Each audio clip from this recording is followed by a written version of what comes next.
Shadiversity. Greetings, I'm Shad. Greetings, I am Nate. And we're back. We're live. We are. But we don't know if you can hear us or not, so let us know if you can hear us in the chat. And it is wonderful to see everyone joining us in the chat. How are you all?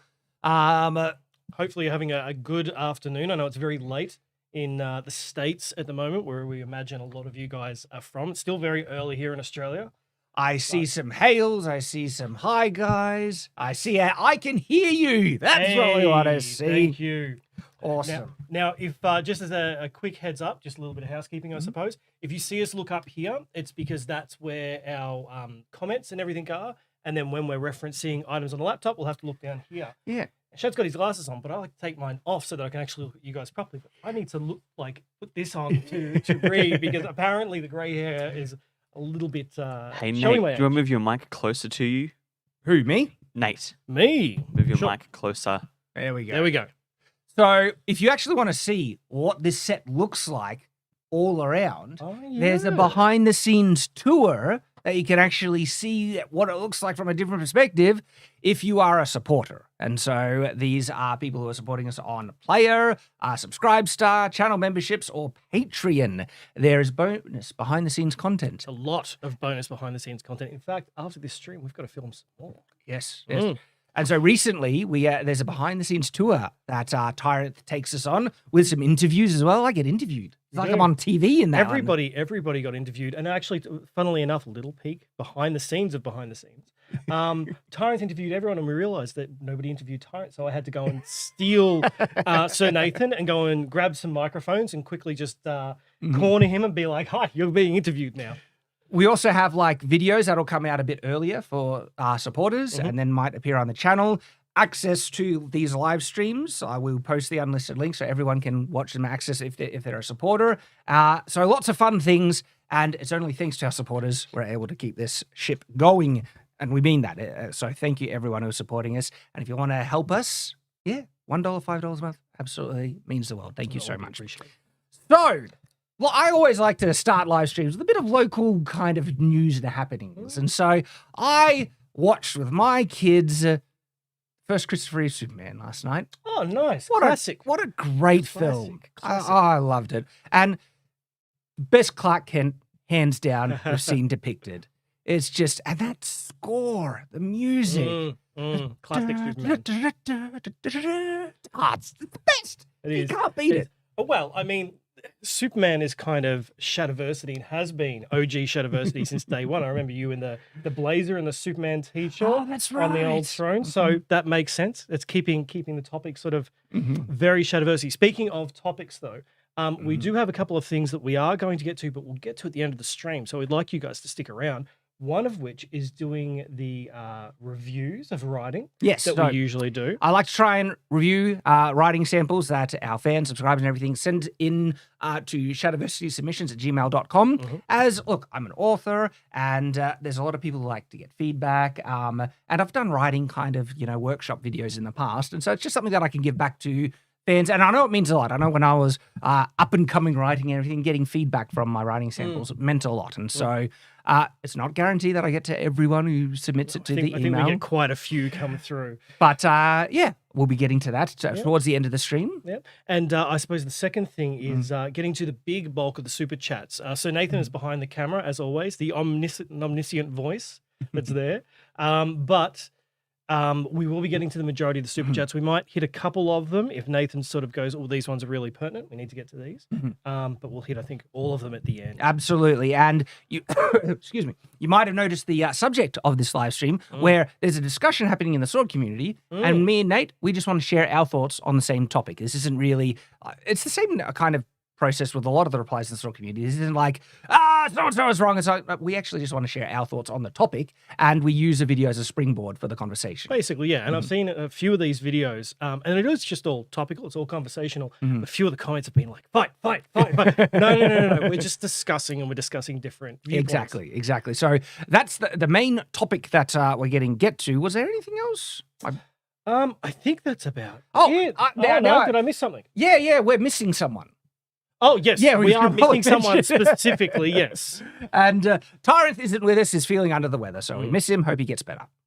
but he hasn't disappeared. He's still No. here. So me and Nate's stream, which is going to be fun. Yeah. But it'll also be even more fun if Tyrant was here. He's not.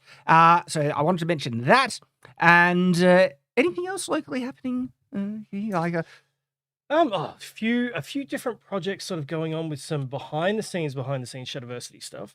But nothing really that is general news. Not for me, at least. Anyway, just sort of keeping my head down, doing some work behind the scenes at Shadiversity. Which, actually, I suppose now that I've mentioned that, I should probably share that in the behind the scenes that we're filming later on today. Also, man, I had a good steak last night. Yeah, Tomahawks. Do you know, like a big tomahawk? I've never had a tomahawk steak. No, I've never had a tomahawk steak. I like to try lots of different little steaks. In fact, the last time I had a really good steak, I went to Crown. But the problem is, it was a tiny steak. So big steak. Oh, they're amazing. Very, very good. My son asked that for his dinner for his birthday because his birthday was yesterday. Oh. And so we ate the tomahawk steaks while watching Superman the Motion Picture. Happy birthday to you. It was a good time. Good movie, Sounds good food. No update for All Star or name pending All Star this week. So I haven't decided between Tales of All Star and the All Saga. All Saga. It's just got a ring to it. Very Viking ring, which funnily enough is going to be topical what we're talking about today. So Nathan, do we have any super chats we need to get to before we actually jump into these videos? No, just small ones I've had recently. We can get back to them later. Right. Yeah, I saw one. Fight. It's not a fight, guys. It's a gentle discussion between sword tubers. Yes, yeah. And so the topic of this video and also multiple videos is the quality of medieval swords, but also just, I guess, objects in general. Craftsmanship, because it also goes to knives and any other type of tool, really, especially if it had artistic value and stuff like that. And so Matt Easton brought this topic up in a great video, and he was kind of using it as a point of reference to some of the weapons he has been working. Who has he been working with? Is it Royal Armouries? No, he goes to the Royal Armouries to see, but he's got a line of swords that he's been working with, and he does, and I can't recall. My head. Exactly. Sorry, Matt. But I've enjoyed looking at swords that he's been prototyping and just some of the insights and stuff that he's been talking about because these are like museum replicas almost, where they're based on specific swords. And for those who don't know, Matt Easton is very, very good sword tuber, but he's also a collector of antique swords. So he's handled a lot of antique swords. And he kind of kickstarted this conversation. I think Todd also had a video before that. Then Todd replied to Matt, and then Skallagrim has replied to Todd. And so, Matt, great video. And the kind of takeaway, which is the springboard to the discussion, is that medieval swords and knives and everything like that didn't have perfect precision quality versus the kind of expectation sword collectors and stuff have in the modern day for the highest quality kind of swords you can buy on the market. The quality standard is actually well beyond and almost unrealistic to the quality standard that was more representative of the medieval period. And I think that's a really good point to bring up, because there's so many different aspects that we can approach from that in regards of symmetry. And that's not just, we always need swords here. I'm going to borrow the green one. That's why I brought them here. I brought these swords as points of references to demonstrate. But there is symmetry both in regards of, and I'll point this towards the camera, left and right this way, but also left and right that way. So an X and a Y axis, not so much, top to bottom, obviously. But there's symmetry, there's intricacies, there's a whole heap of things where I would think that, I'm almost inclined to agree that what we strive for today when creating blades is almost a perfect symmetry this way and a perfect symmetry that way, regardless of, the rest of the shape of the blade. I don't think they necessarily had that back in the day, because I don't know, everything was created by hand, not usually by machine. And even if you tried to get perfect symmetry, you wouldn't. But there's a lot more that we can talk about other than symmetry. Yes, yeah, there is a lot. And on that note, this is an area where I actually have some thoughts to share on the topic about. Wow, that's a long sword. Funny that. A long sword is a long sword. Funny that. Yeah. About what are the reasons for the medieval, standard or more general kind of quality?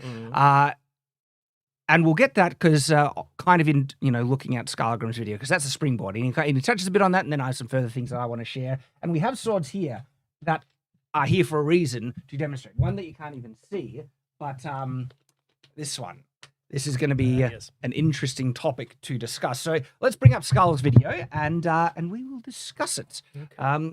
Do you have that, Nathan? You have it on the button. There's you big or you small? Which button? Yep. So we want you small. Well, you want to.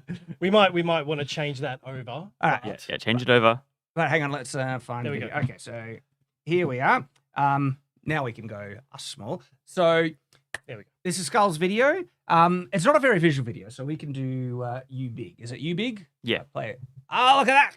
There technology. The audio, is it set to go through? Yes, it should. Okay. So we shall begin. And I can't hear it because you muted it. So we'll go back to the main. We're doing it live. See all this roar, We can't edit this out when. Oh no, it has our. Nathan, what do we do? It has our audio coming through as well. You stop the video. Yeah. Of your audio. So this one over here. Oh, that makes sense. There we go. We're professionals. Totally. No. All right. Here we go. April. It ain't warm, but it sure. Intro. I'm just going to skip the intro. Todd brought up. Okay. Link. So it was actually Matt that brought it up. Todd was responding to Matt. I just want to give credit because Matt is the one that really kind of brought this conversation to the forefront. Now it's fun to have everyone's opinion on it. It's in the description below if you haven't seen that video about historical swords and really other artifacts as well that applies to. And our notions of quality and what's acceptable and what makes a reproduction authentic and this and that and the other. So I'm going to be just not necessarily responding, but even just talking about stuff that he says that brings up a thought that might be not necessarily related to stuff. So the question I'll pose to you and I'll discuss it and everything is, what should the standard be, you feel, for the best quality sword reproductions? I'm in a bit of a juxtaposition with this one because I think if you are trying to get an accurate, 100% historically accurate, well, as close to 100% historically accurate reproduction as you can, just even in regards to the symmetry argument, it's not going to be symmetrical. Everything kind of has to be handmade. But there's a limit to that because all of a sudden you're going from a sword that might cost, $100 US, $300 US or something like that to over $1,000 for a sword almost every time because everything now has to be made by hand and there's a lot of attention to detail to get things close to symmetrical, but not symmetrical. The blade has to be hand forged rather than machine cut. I think it would be great if everyone who wanted, historically accurate replicas could. But if you're getting something done by machine, I would want symmetry. I've got blades that aren't symmetrical, and they actually bother me when I'm fighting with them. Do they? Yeah. Oh, in what way? Well, I've got one blade, the one that you actually see me with on Shadiversity here the most, the black one, the one that I wore over my shoulder. It was peened way too tight, which means the tang has actually got a lot of pressure on it, and the blade curves a little to the left. So I need to re-index it in my hand depending on how I grab it, because I know that when I swing, the blade drops.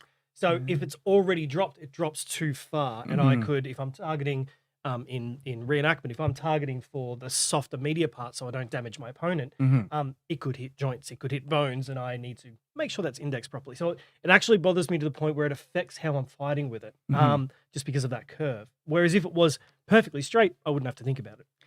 I need to get a sword because, and it'll only take 2 seconds because it's a good point reference. Okay. This is I You say good point of reference. This is why we grab things out of the armory first and then make sure the armory is nice and accessible, nice and unlocked, because we always need to grab something else.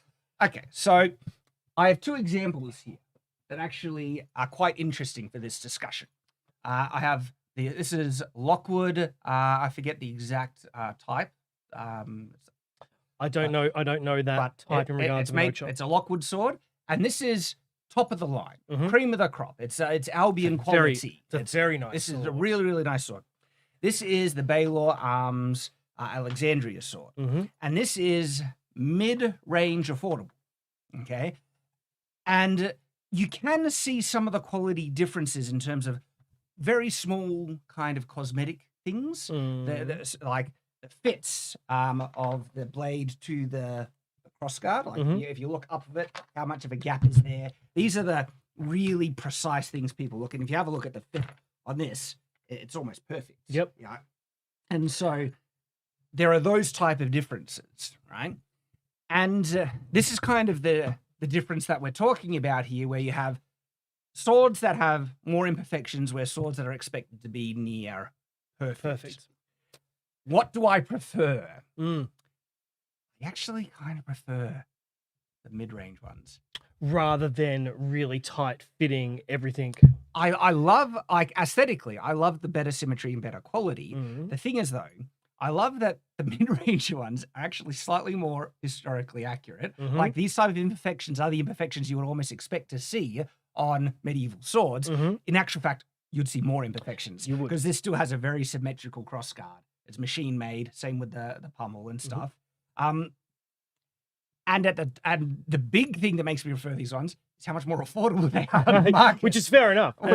And that's I think one of the big things as well, because like just even in regards to the fitting. So using this is a very well fitting blade. The gap up in there, we won't really be able to show it to camera. But what Shad's referring to in regards to the fitting of the crossguard is the gap up in there as well as the main gap there.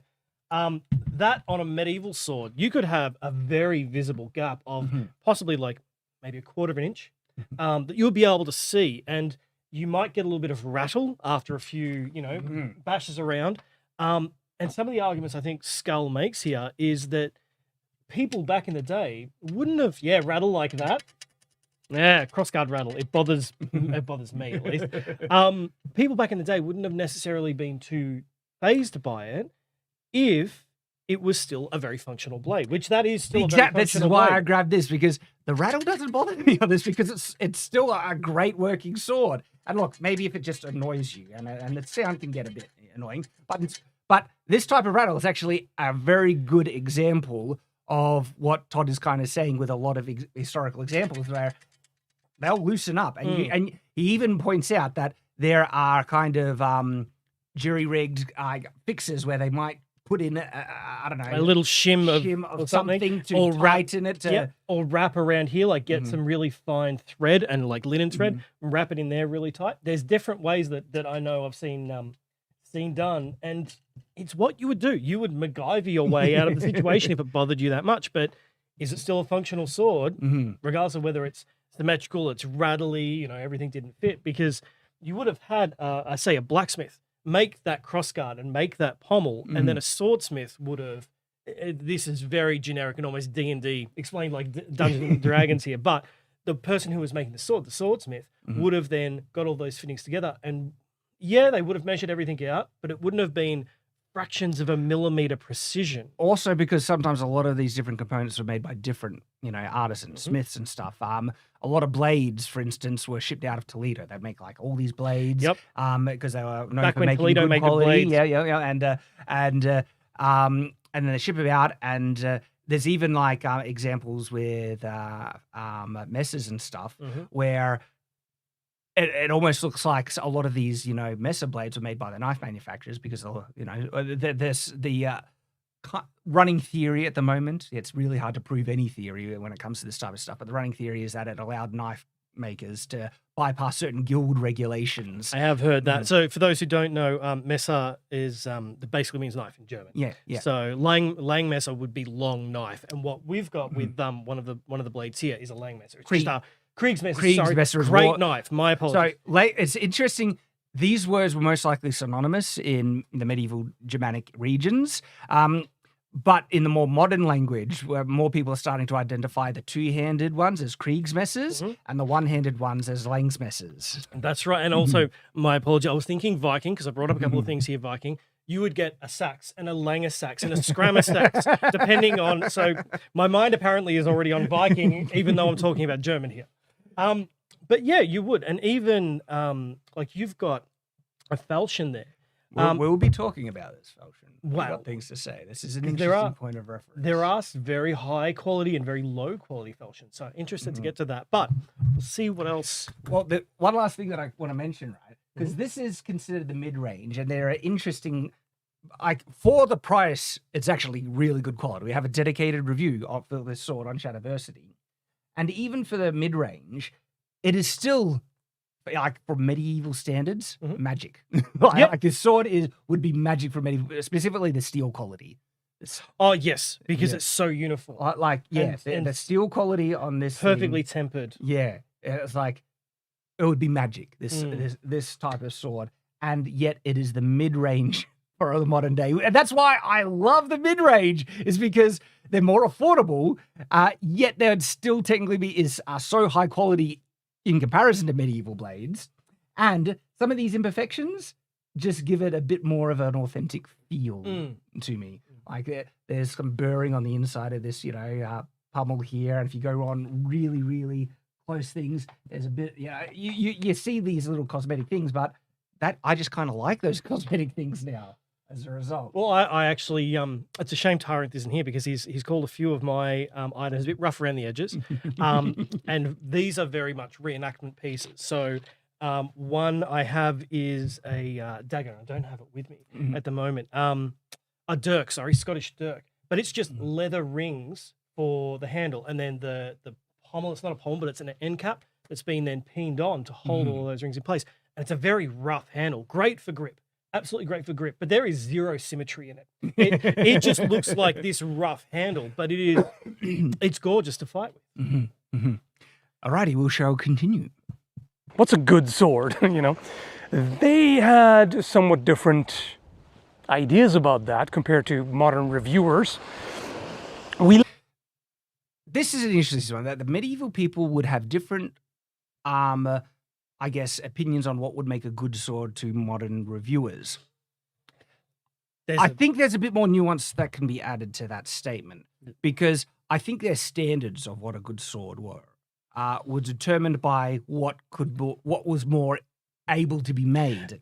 But if they were to actually see a sword like this, and the other one, story. Yeah, I think they're not blind. They'd say like, "Oh wow, like how did you?" I think they would easily be able to identify the symmetry that the modern ones are as better. Yeah. I don't think they would consider like the ones that were more common better because that was more common. I think that we're actually looking at a technological limitation of the period more versus a preference that if they could make this versus what they will commonly make, that they'd always make the asymmetrical ones. I don't think that. I don't think so.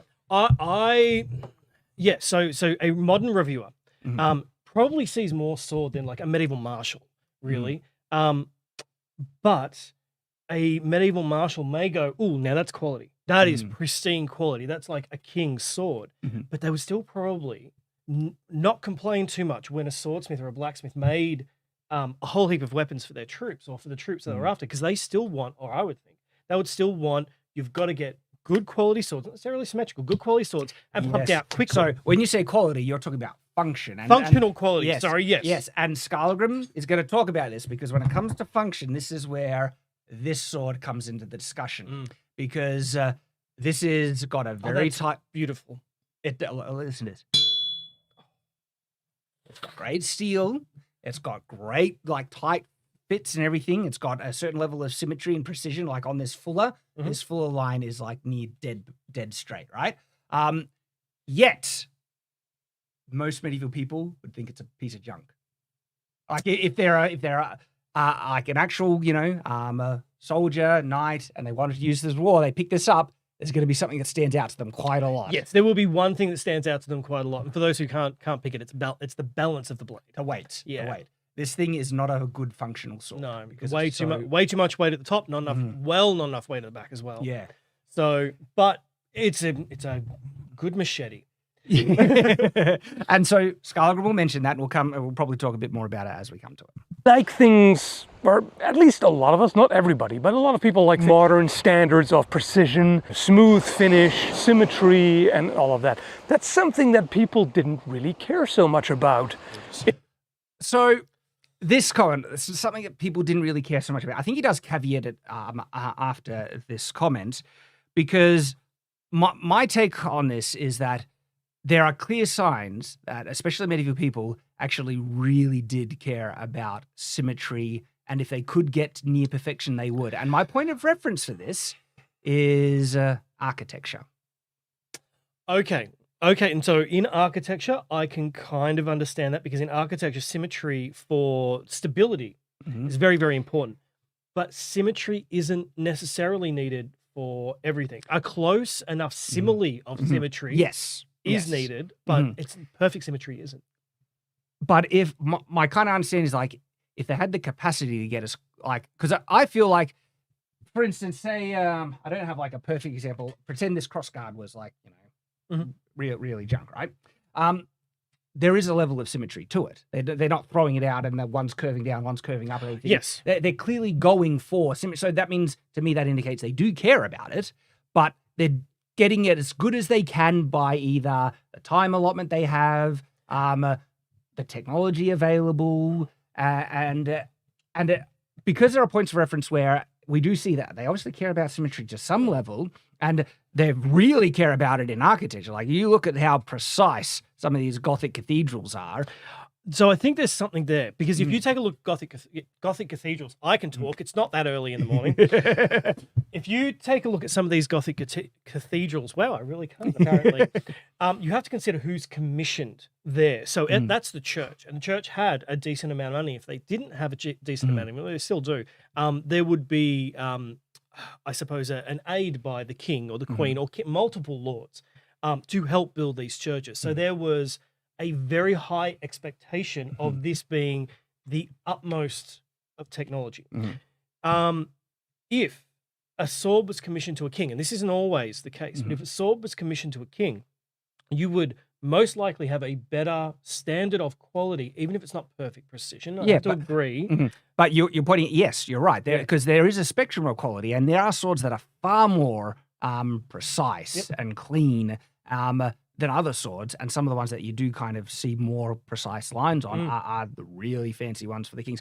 Still not perfect. Yeah, no, not always. You're right. And there are some, like kingly blades, just using swords as an example, that aren't too symmetrical at all, whether that be because it's just broken down over time, or battle use, for example, crossguard bending, and things like that. But I have to agree with the technology element, but it's also the time element. If you've been charged to make, say, 100 crossguards, right? That's your job. You've got to do that over a period of 2 weeks. You have to go and make 100 crossguards.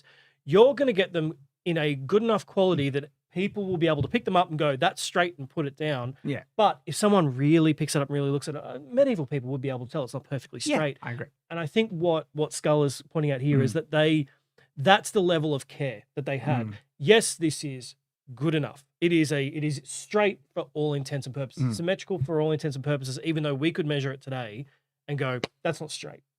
I think it's the main kind of goal for these swords is to be functional, and getting it as precise, perfect, everything. You know, there's a lot of reasons why they'd be happy to accept just it looks good enough, right? I do feel though, if they had the ability to achieve a higher quality in a normal amount of time, they would. I think they would have as well. I mean, we saw that with the Industrial Revolution. As soon as there was a capability to do something faster and repetitively, and it was still a good or better quality, boom, we did it. So yeah, I would have to agree. And when I say that, like, Gothic cathedrals as a point of reference, they're not perfect, by the way. No, but you can clearly see the intent. We've got a Viking example coming up as well. Awesome. It's a door on a church. So for those who may know, you may even be able to put that in the chat a little early. But all right, we shall continue. In the Middle Ages, and how could they? Because they had no conception of what machine precision would be. They weren't capable of it. They've never seen it, and as taught. So this is an interesting comment, that no conception of what machine symmetry could be. I get what you're saying. They don't have the technology and everything like that, but I do think they easily have a perception of what perfect symmetry would look like, but they lack the technology to achieve it or measure it exactly. And especially when you're doing handmade stuff, like good luck getting a perfect line on a hand ground. Okay. But I think I know what he's saying here. But you as can well. get pretty close actually if you You do have a guide can. rail. But if it's You on can. a grinding stone, that's different as well, because we have like perfectly aligned grinding belts that if we brace something properly against a platform and the grind tool is not moving or waving, you can get a perfect grind line. They didn't have that either, though. No, but I do know what he's saying, where it's just, it wouldn't have necessarily been conceived. Like, we can think of those, I'm sure everybody has seen them, those little puzzle pieces. They're just like a block of steel, but then you move them apart. Oh, and how crazy. And the precision in that is insane. And, you tell that to somebody, in the 1970s, you explain that to an engineer, they'd be like, no. Like, you're always going to see the line. They don't realize that there is that level of precision that could be made. So I think, obviously scaled back, but I think that's sort of where Skull is going here, where he's saying perhaps that it's a level of precision that, they knew what precision was, and they knew when it was close enough is good enough, is what I think. Yeah. They can perceive beyond that level of precision. They're not going to spend hours and hours and hours and hours grinding it down to the thinnest foil. I mean, yeah, and there are certain techniques that I could perceive them doing, though, to try and achieve better symmetry than what was more commonly seen. I mean, it's not hard to measure one side of a crossguard to another side. You just get a stick, line it up, and then put it on the other side and things. And so I think they absolutely had the ability to even achieve decent precision, and I think there are examples of swords that have far more, precise kind of proportions. They weren't necessarily the norm. Like for the mass-produced kind of market where we're just making things stuff, it seems like functionality, good enough is good enough. But there were methods clearly to achieve high precision, because we have examples, fewer, but there are examples of high precision stuff and highly detailed. Yeah. Points out nature is not terribly symmetrical and even and precise and all that. You know what he's saying. I know what he's saying. Look, this is me. I like to qualify everything because okay. And he's not saying terribly. He's not. So this isn't. I'm not saying he's wrong, but I do like to point out certain examples where you do see some impressive symmetry in nature. Look at planets. I mean, they're not perfect spheres, but they're pretty close. And there are some crazy kind of. Have you seen those stones that are they're hexagons in? Like the Giant's Walkway, the Giant's Causeway. I forget what they're called, but they some type of geological thing happens that makes these stones. I forget the exact shape. Are they hexagons or? This hexa 6. Yes, hexagons. Hexagons. And so there's interesting exceptions to the kind of standard of the asymmetry in nature, because you do find certain examples like, oh wow, there you go. Yeah. And I'm not saying Skallagrim wasn't saying universally, right? But it's just good. I like pointing out the examples here and there. You have some limited symmetry, but it doesn't go that far. So it's only natural that they would not spend the extra time to make sure that the quillons are perfectly straight and even and symmetrical, and that the fuller of the central ridge is exactly in the middle of the blade. So fullers and central ridges, that's the interesting one that I find would be much harder to get exact with the medieval technology. I think they had the capacity to get much more precise quillons on either side. It's not hard to just measure one side to the other. It just depends if they have the time or care or desire to do it. Exactly. But yeah, with a ridge or a fuller, there's a lot of different processes, because you're heating the blade, which is warping the structure, and then you're cooling it quickly, which any imperfections or any sections of the blade that will cool down slightly quicker or slightly slower is going to warp that ever so slightly. So yeah, that'd be much harder. And if you're using a grinding stone, like unless it is a perfectly circular grinding stone with an exactly smooth face and everything, custom jig and everything else, it would almost be impossible to get a perfect fuller line if you're doing it by hand. The fact that we have automatic belts that can be fixed in position and are so smooth and consistent, and then we can have guide rails and everything, we can achieve a really high level of precision. And so it'd be very hard to get perfect kind of lines, grinding lines, with historical methods. If we ever find a perfect sword, we know that's proof of time travel. Though I expect you probably will find one that is really close. Just because, again, I don't like speaking in categoricals and everything, and someone might have fluked it. It's very likely. Or someone took a lot of care in their grind work. Or a smith just cracked it one day and went, that's it, I'm spending 10 years on a sword. Because have you seen some of the crazy level of precision humans can actually achieve through training in their hands? Like, something that blows my mind is cake decorating. Yes. And you see these people, they get the stuff, icing. Thank you. You get the icing in the squeezy thing, and they do these unbelievably complex like patterns on the side, all by hand, and they repeat the pattern, and it's just like, it's crazy how close they are. And so humans can train themselves to be insane. They can. But that's usually the cream of the crop exception. There's very few people that achieve that level of skill, but we do see people achieve that. Yes. Yes. Blade, it didn't matter all that much. Even something made for... See, to me, like for the mass market, but there when these aren't mass market. Yeah. When it talks about it didn't matter to them, to me, it's like, I don't think Skallagrim is saying this, right? Because clearly it mattered somewhat. Otherwise, why do they even bother having a crossguard mostly straight at all? Why even have a why? It could be like they're clearly going to, even in the more like shoddy pieces, going for at least in a semblance of quality or symmetry. They are, but I think the blade here on the right-hand side is a really, really good example of what Skallagrim is talking about.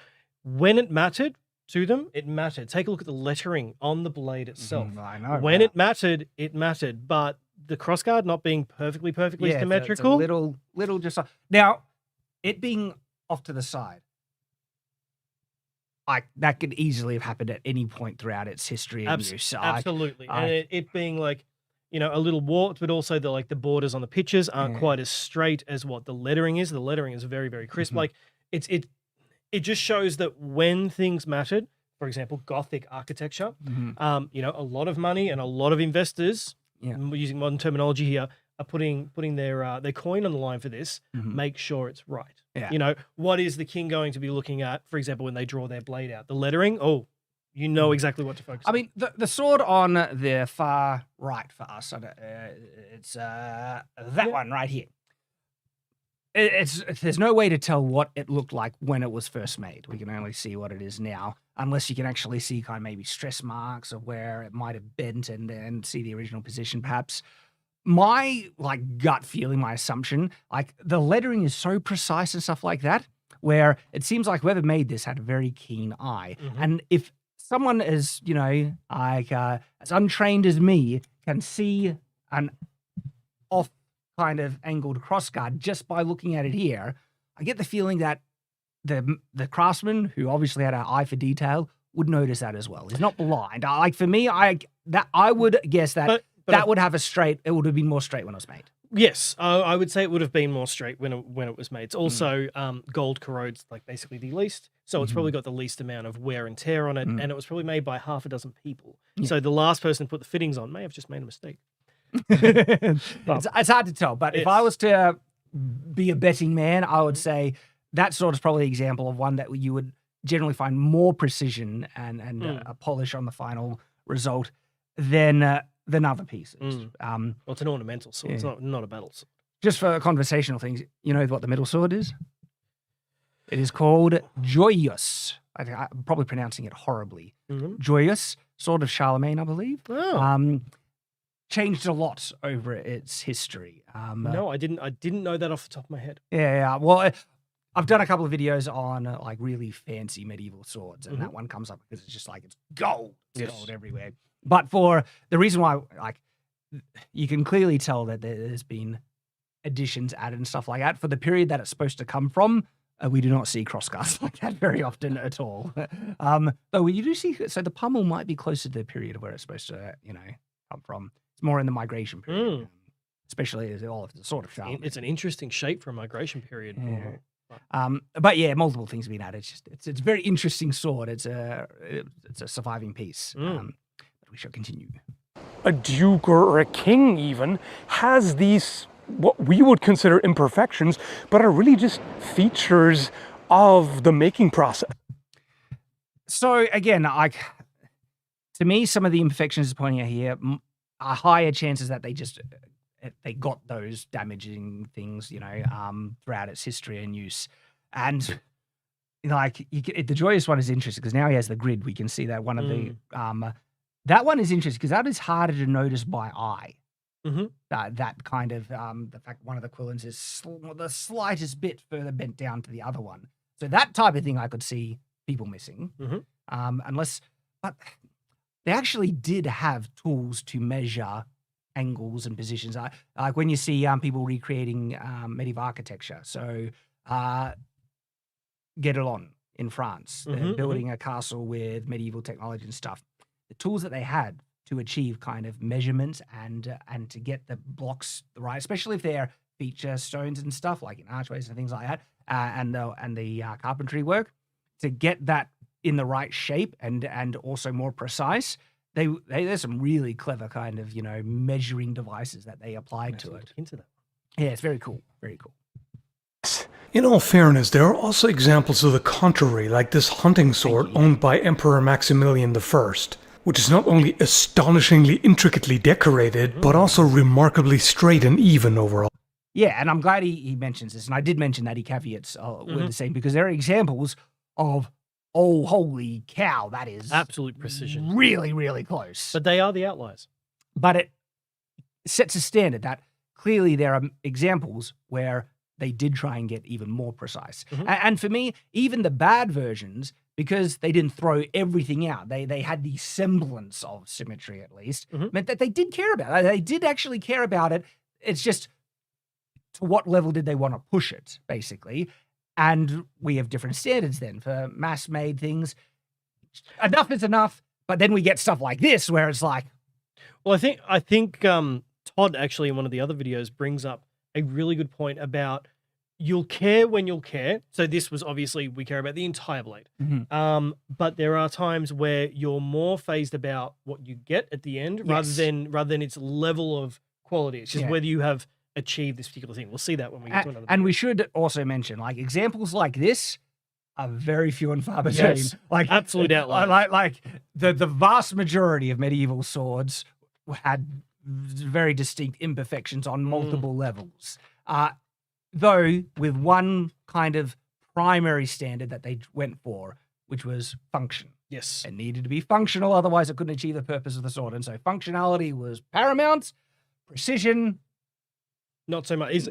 Was the sword going to break if you hit it against like a stone pillar, basically? But they did give kind of, regard to it. They didn't throw it, but it's just, it looks well good enough. It's basically the general standard for most mass-made ones, by the sound of it. And by the appearance, by the surviving examples.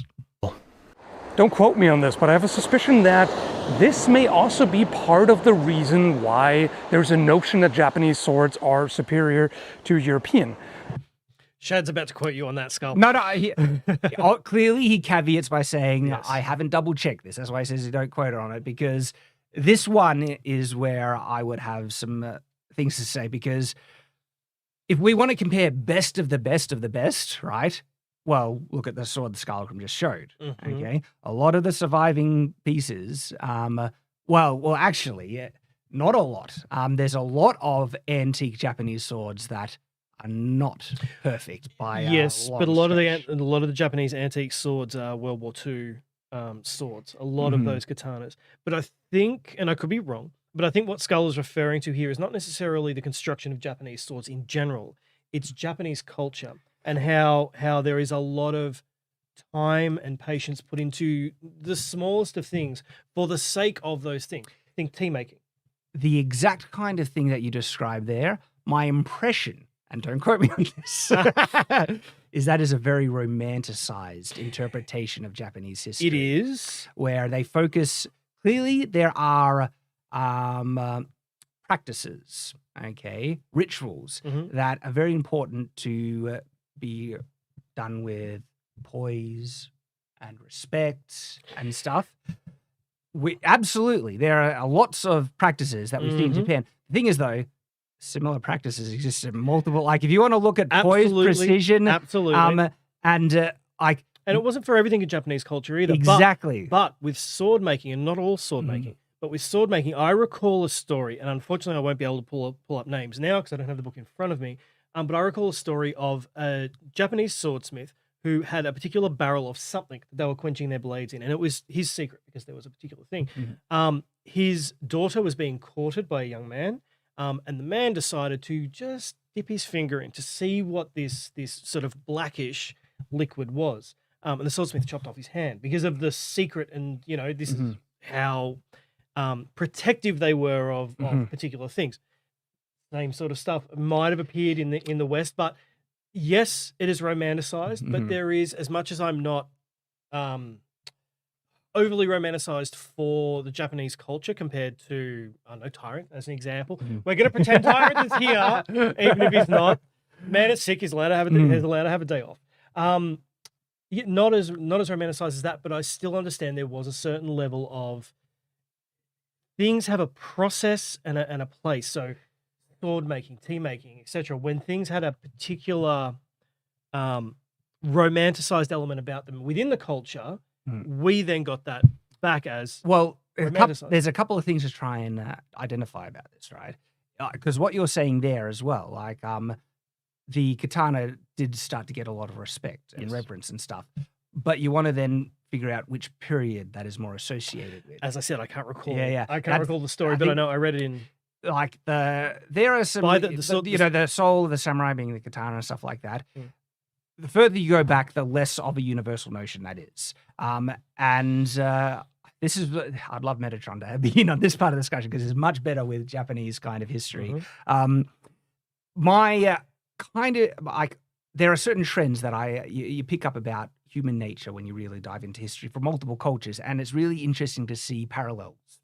And one of the consistent things that seem to come up is that people are very practical beings, right? Don't get me wrong, there is tradition, there is ritual, there is religion that people get stuck in that overrides, practical practices and stuff like that. But more often than not, right, people will find what is the easiest, most convenient, most functional kind of ways to do things and stuff. And so what I'm talking about is the notion of how much, I guess, cultural elements affect practices of craftsmanship and everything. And this is where the romanticized stuff kind of comes in, because I recently, not too long ago, I should say, not hugely recently, rewatched The Last Samurai.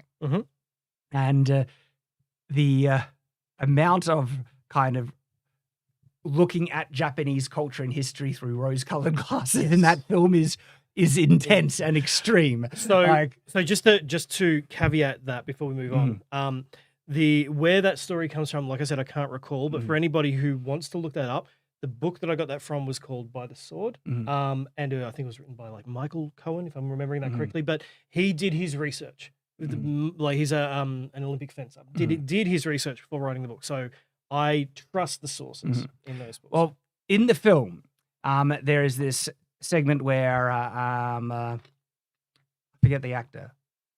He's Tom Cruise? Tom Cruise, yeah. Tom Cruise is talking about, they pursue perfection in every aspect of their life and stuff like that. That is complete romanticized interpretation of Japanese culture.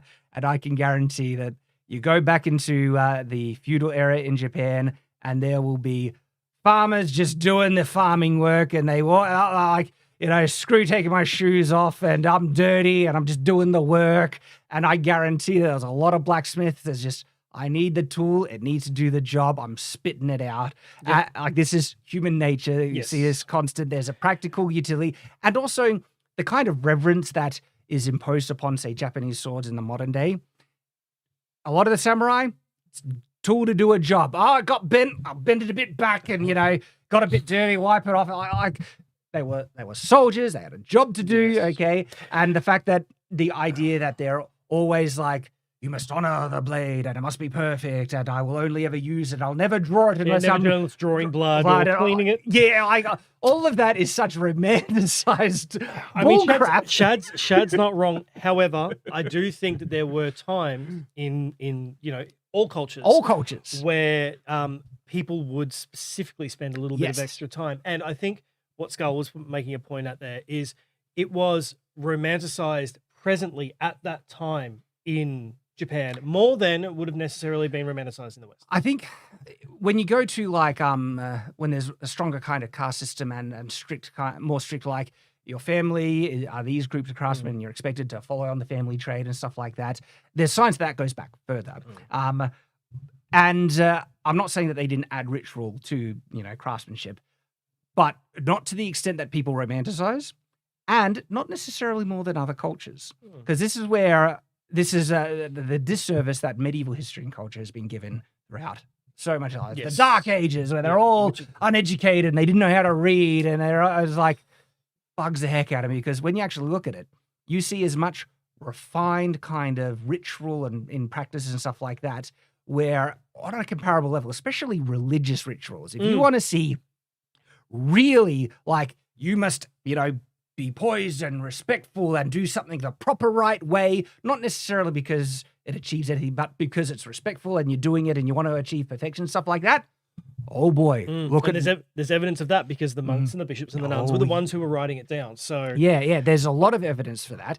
And then they even had traditional practices and ceremonies on the community level when they had a lot of special holy days. Okay. That's where holiday comes from. It comes from holy day. And if it was a holy day for a saint or things like that, and then they would have festivals, and they like to have fun. And one of the fun things was... And there was ritualistic sort of stuff. Yeah, that they would do part of it. Like, where do you think... We have so many holdovers that come from history. Look at how many rituals that are associated with Christmas in the modern day. Right? Okay. It's a ritual-filled holiday. It is. Yeah, and so...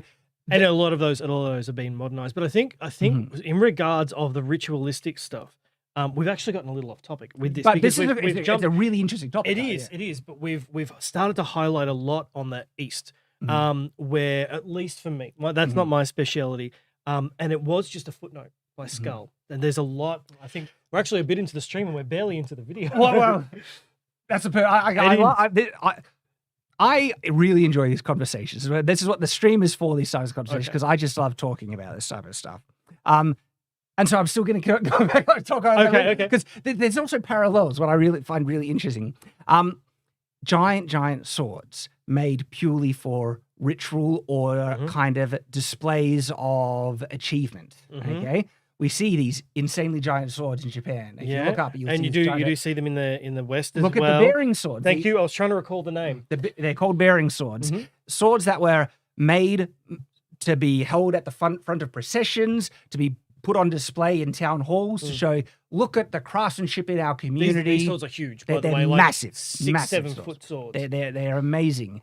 And these are the type of works that you see people, they're making things for artistic expression, whether it's for a religious, cultural thing, but it's a work of art. It's not made to be used, okay? And this is the thing. This is what I like to point out.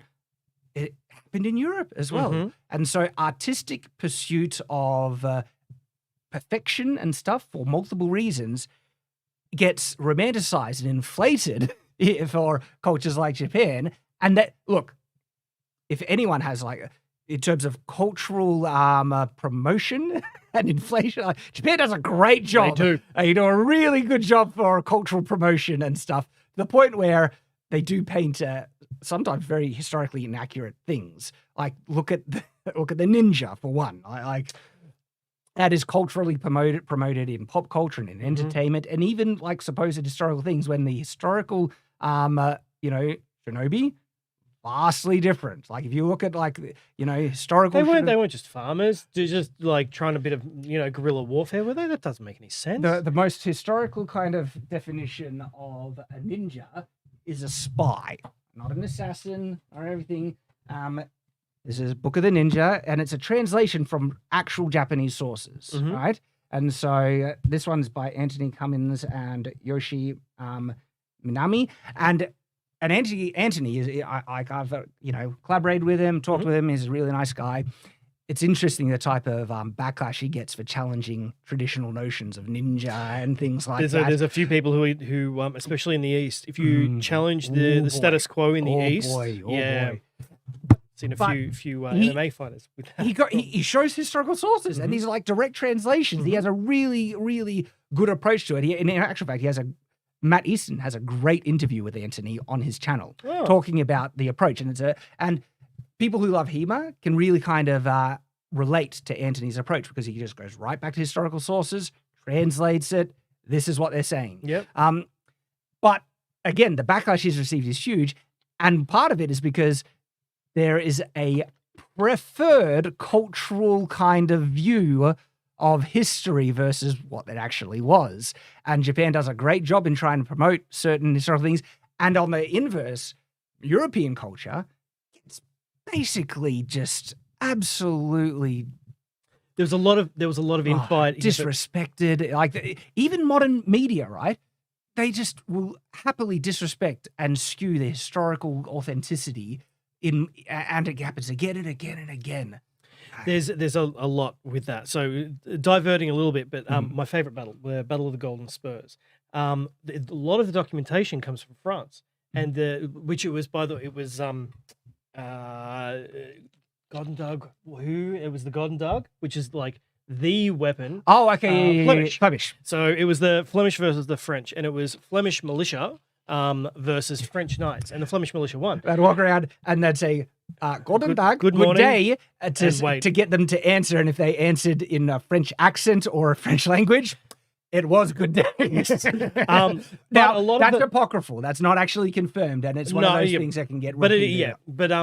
The historical records of that battle are a lot of them are from France, and a lot of them are 100, 200 years after the fact.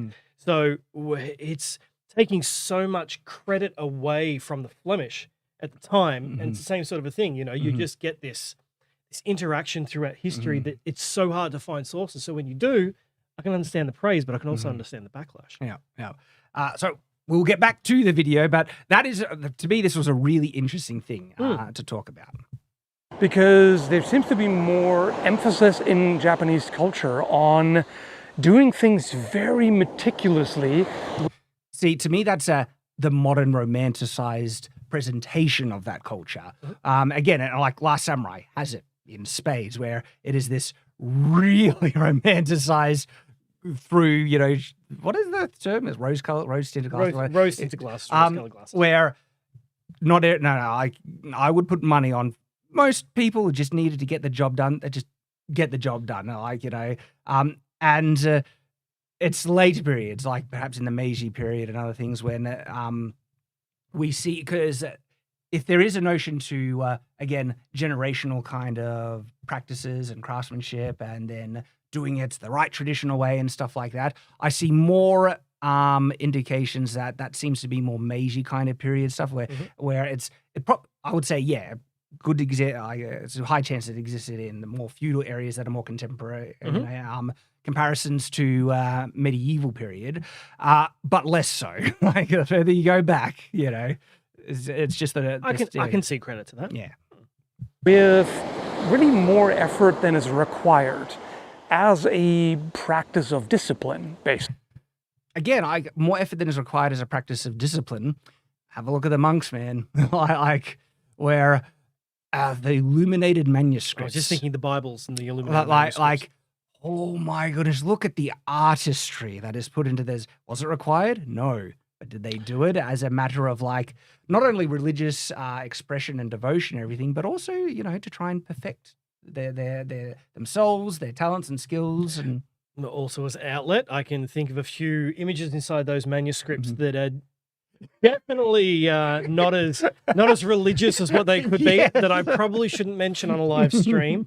But yeah.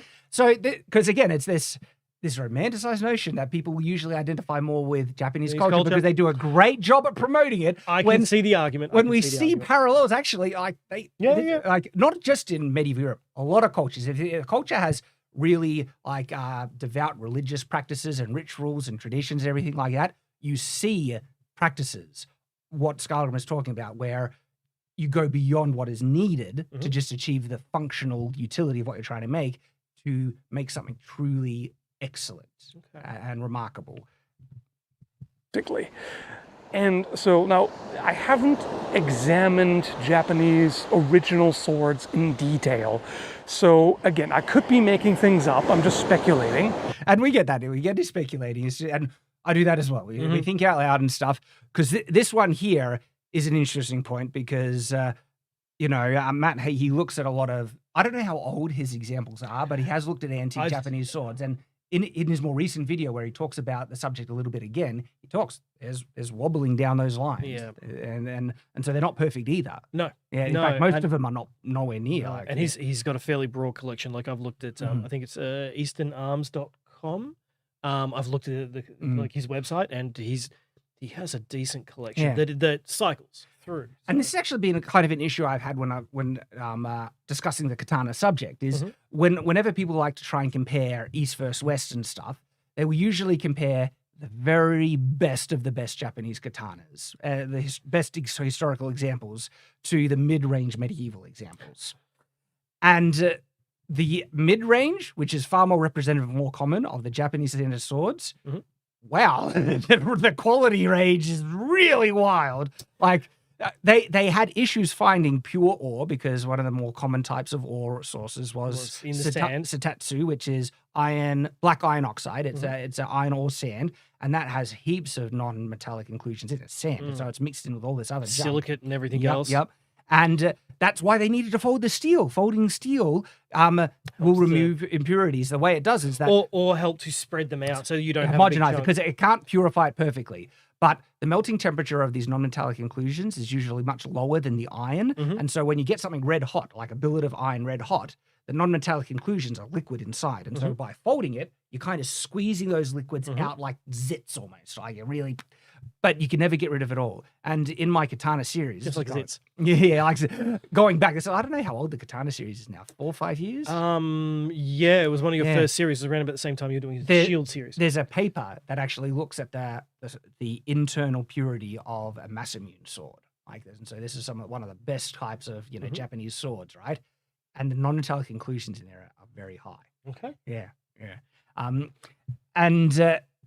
So the mid-range quality of Japanese steel and Japanese swords... It'd be better if mid-range was actually compared against mid-range. Exactly. There's a lot of quality issues on the more predominantly representative Japanese swords, just like on medieval swords.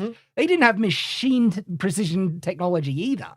And so, as a result, you'll see wavy lines, you'll see loose fittings, you'll see... wonky crossguards. Yep. And less strong steel as well. And the steel qualities here, Skallagrim, I don't even think brings up steel quality, because that is an interesting one. Because the truth is, the most common quality of steel represented in both Japanese swords and European swords, pretty garbage. It's not good quality steel in both. But then if you want to compare best of the very best to best, well, then you are actually comparing Crucible spring steel in Europe, which is like, and not only Crucible, the blast furnace. So they had high carbon. There was lots of ways of producing high carbon steel that they developed in Europe. And the blast, is it blast furnace? I think it's blast furnace. 14th century, like one of the earliest blast furnaces. In Europe. Yeah, in Europe. Okay. The video where I replied to SciShow on It sounds all right. on Damascus steel. I actually have the references, and I show the papers, and I can't remember the exacts because it was a while ago now. But yeah, like blast furnace technology really early on, as well as technology like baking pits. So if you have iron ore, if you bake it in like a fire pit, that removes sulfur. I think it's sulfur, or it's either sulfur or one of the other things. But they found huge evidence of all these baking pits in these smelting centers and stuff like that. And so the refinement of steel processing technology in Europe, it's almost like a ritual that they have to go about. Yeah. So the truth is, yes, most of the quality stores were garbage. But if you do want to compare best to best, it's a different topic. And that's what people always want to try and go to. But the more fair comparison is actually just mid-range to mid-range. And when you compare that, like it's garbage to garbage. Garbage to garbage. Well, I mean, functional, very functional garbage. But like if your sword broke, you wouldn't be fazed because it was not exactly the highest quality. It'll bend. It was a tool. It'll lose its edge. It's low carbon stuff, and and it's like you broke a hammer. So go to Walmart and get another one. Yes, exactly. But I have a feeling that the finish is probably generally going to be better. And Again, I think that's just more romanticized modern interpretation. And yeah, Matt shows he references. He's looked at a lot of antiques and there's all the wavy lines and things. There might be more symmetry and more attention to detail because it was a very elaborate process. Hand polishing and all that. Maybe. So the elaborate process is referring to is if you go all out and you want to make the cream of the crop and the best of the best and stuff like that. But like you're saying, it's the same in the West. Yes, so exactly. I can see what he's saying and I can see where he's coming from with it. I can even see where the idea comes from because Japan loves to present their culture in this way and their history this way. It's the pop culture kind of romanticized presentation. Well, I might have rose-colored glasses on myself with Japan for those reasons. Like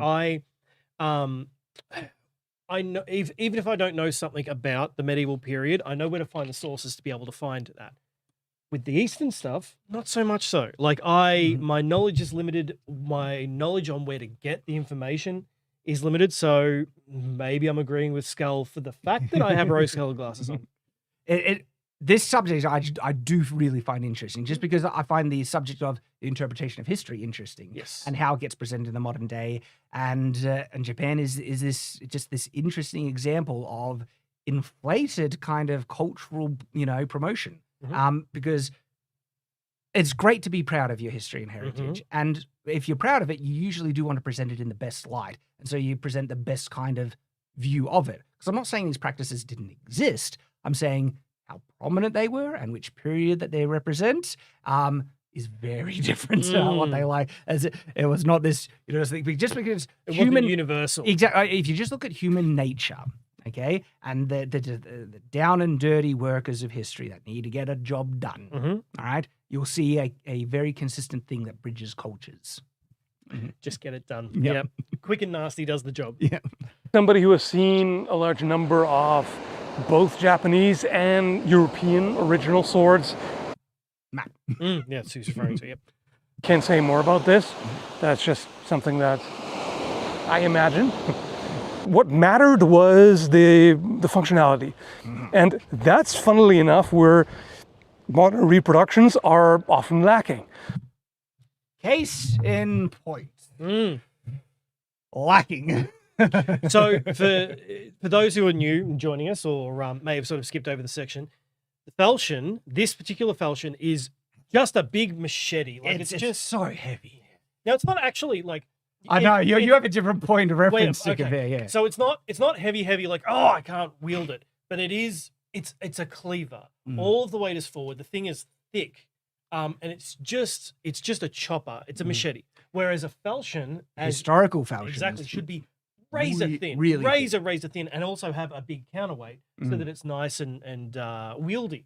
This is more unwieldy and is just good for chopping stuff in your backyard. James Elmsley, who is the current foremost authority on medieval single-edged swords, he has studied a lot of originals, and I've spoken to him directly, and he says like most authentic medieval falchions, thin.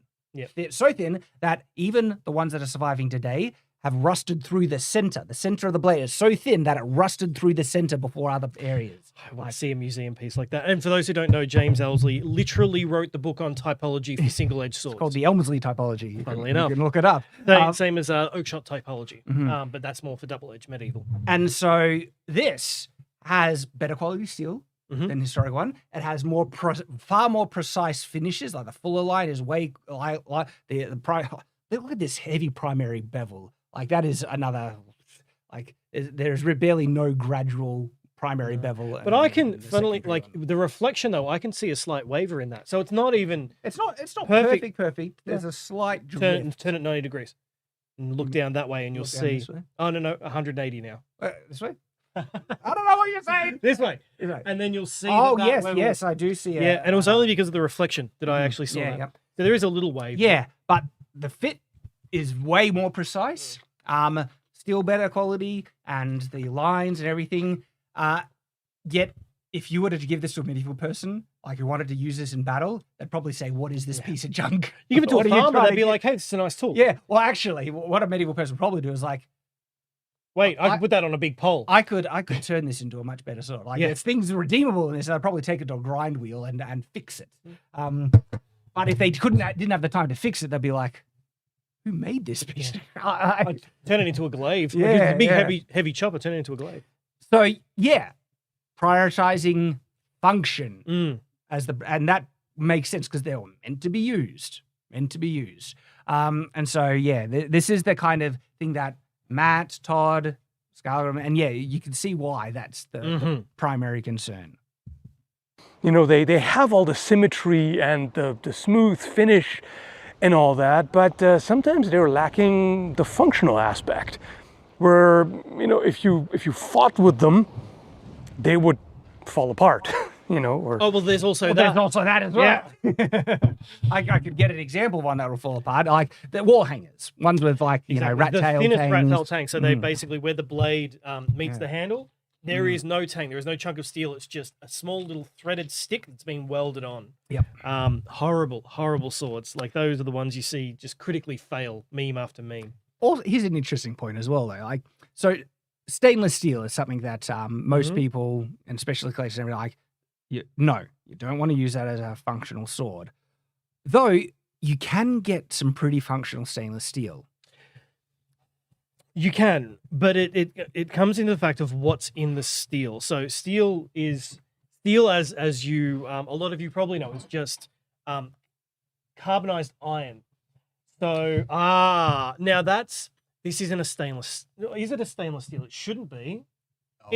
Okay, that's a very hard stainless steel. This would surprise you. This is. Are you sure it's not just a high chromium? This is stainless steel. Okay. I don't know what type of stainless steel. Yeah, so there's different grades. To be a stainless steel, it needs a certain amount of, I believe it's chromium, but you can add chromium to like nickel? a spring. Oh, sorry, nickel. I don't know. I think you're right. I think it's nickel, not chrome. Yeah, but you can add a certain amount of nickel or chrome to spring steels to help stop the rusting. Well, this is the thing, right? Modern stainless steel, as with all the issues that stainless steel comes with, is most likely vastly better quality than the standard steel quality they had in most of their swords. Like, because this is a modern comparison where we're comparing stainless steel against the best quality carbon steels that get in even the mid and low range swords. The carbon steel is still. Yeah. So my mind immediately went to argue the point, but I just remembered there have been historical sources of people saying they had to bend blades because stainless steel is a softer steel, but there were It's harder. It's more. It'll crack and chip, and it's harder to sharpen. I've got stainless steel blades, and I can bend them. And they stay bent, and then I bend them straight again. There's a big range of stainless steel. Okay, we're probably talking about two different types of stainless steel. Because like 440 stainless steel, because I had to look in this in kitchen knives and stuff, and the reason why kitchen knives are usually you can find most of them are stainless steel. You can get carbon steel kitchen knives, but stainless steel perfectly fine kitchen knives. They don't go under the stresses of what swords do in combat.